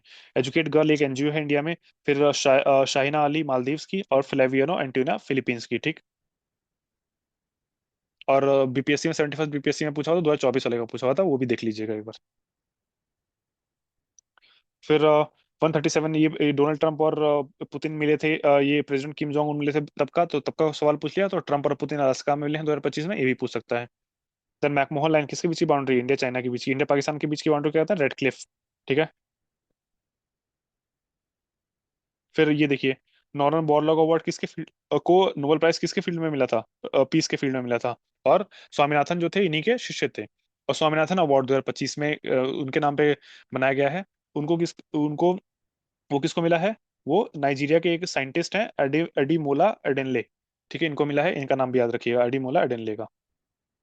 देन ये देखिए नॉट करेक्टली मैच्ड, रेनेटिंग, रेनेटिंग का मतलब क्या होता है? जो ये आपका दूध का प्रोडक्ट खराब होता है उनको रेनेटिंग बोलते हैं, तो चीज तो रेनेटिंग होगा। जेनेटिक इंजीनियरिंग प्लाज्मिड यानी जीन्स वगैरह जो डीएनए वगैरह होते हैं वो ये होगा। गोल्डन राइस में विटामिन ए को जो है वो बायो फोर्टिफाई की तरह डाला गया था। फिर ओजोन लेयर, ओजोन लेयर क्या ट्रोपोस्फेयर में है? नहीं, अभी हमने देखा था ऊपर स्ट्रेटोस्फेयर में है। ठीक, तो ये गलत हो जाएगा। Then according to J V Narlikar, which of the following has so far not been considered as science? ठीक है, एस्ट्रोलॉजी को साइंस नहीं माना जाता है, तो सूडो साइंस बोला जाता है। फिर वेल्म रॉन्गटन ने जो एक्सरे मशीन की खोज की थी, ढिंग एक्सप्रेस, ठीक है, ये निकनेम था हिमा दास का। देन वर्ल्ड पॉपुलेशन डे, ये कई बार पूछा हुआ है, 11 जुलाई को मनाया जाता है। फिर ग्रीन पीस इंटरनेशनल का हेडक्वार्टर कहाँ है? एम्स्टरडेम में है। ठीक है, एम्स्टरडेम कहाँ है? एम्स्टरडेम आपका जो है ये आपका नीदरलैंड में है। देन ये book brief history of time, ये 2018 में इसलिए पूछा होगा क्योंकि स्टीफन हॉकिंग से 2018 में मृत्यु हो गई थी, उस हम लोग फाइनल ईयर में थे। फिर 147 आइंस्टाइन, आइंस्टाइन को नोबेल प्राइज किसके लिए अवार्ड किया गया था? ये फोटो इलेक्ट्रिक के लिए किया गया था, थ्योरी ऑफ रिलेटिविटी के लिए नहीं। हालांकि आज के समय उनकी theory of relativity one of the highest rated वो है थ्योरी, लेकिन 1905 में उन्होंने फोटो इलेक्ट्रिक इफेक्ट की खोज करी थी, उसी के लिए जो है उनको 1920 में जो है वो नोबेल प्राइज दिया गया था। देन ये एक बुक किसने लिखी थी, द एक्सीडेंटल प्राइम मिनिस्टर। इसके ऊपर बुक भी बन फिल्म भी बन चुकी है, संजय बारू है उसका। संजय बारू का रोल किसने किया था, अक्षय खन्ना ने किया था। और प्राइम मिनिस्टर का रोल जो है वो ये अनुपम खेर ने किया था। प्राइम मिनिस्टर ये आपके कौन थे, मनमोहन सिंह का। Then Purvanchal express. Purvanchal expressway जो है उसमें कौन सा जो है शामिल नहीं है, उसमें बस्ती जो है वो शामिल नहीं है। हालांकि ये जब अब मेंस वाला हम लोग करेंगे, अगर बाद में अगर मौका मिलता है तो मेंस वाला भी करते हैं। तो उसमें GS 6 वगैरह में जो है ना ये बहुत डिटेल में कराया हुआ है, तो उसको हम लोग देखेंगे बाद में। Then which of the following cities in Uttar Pradesh has not been selected for development under smart city development. ठीक है, अभी पुराना हो गया। हालांकि उस समय गाजियाबाद था, बट अब आज के समय गाजियाबाद भी आ गया, तो अब ये पुराना हो गया, इसको याद नहीं रखना है। तो इसी के साथ जो है 2018 का पेपर भी खत्म कर लिया हम लोगों ने। फिर 2017 का नेक्स्ट वीडियो में करेंगे एंड सो ऑन। इसका PDF आपको डिस्क्रिप्शन बॉक्स में मिल जाएगा।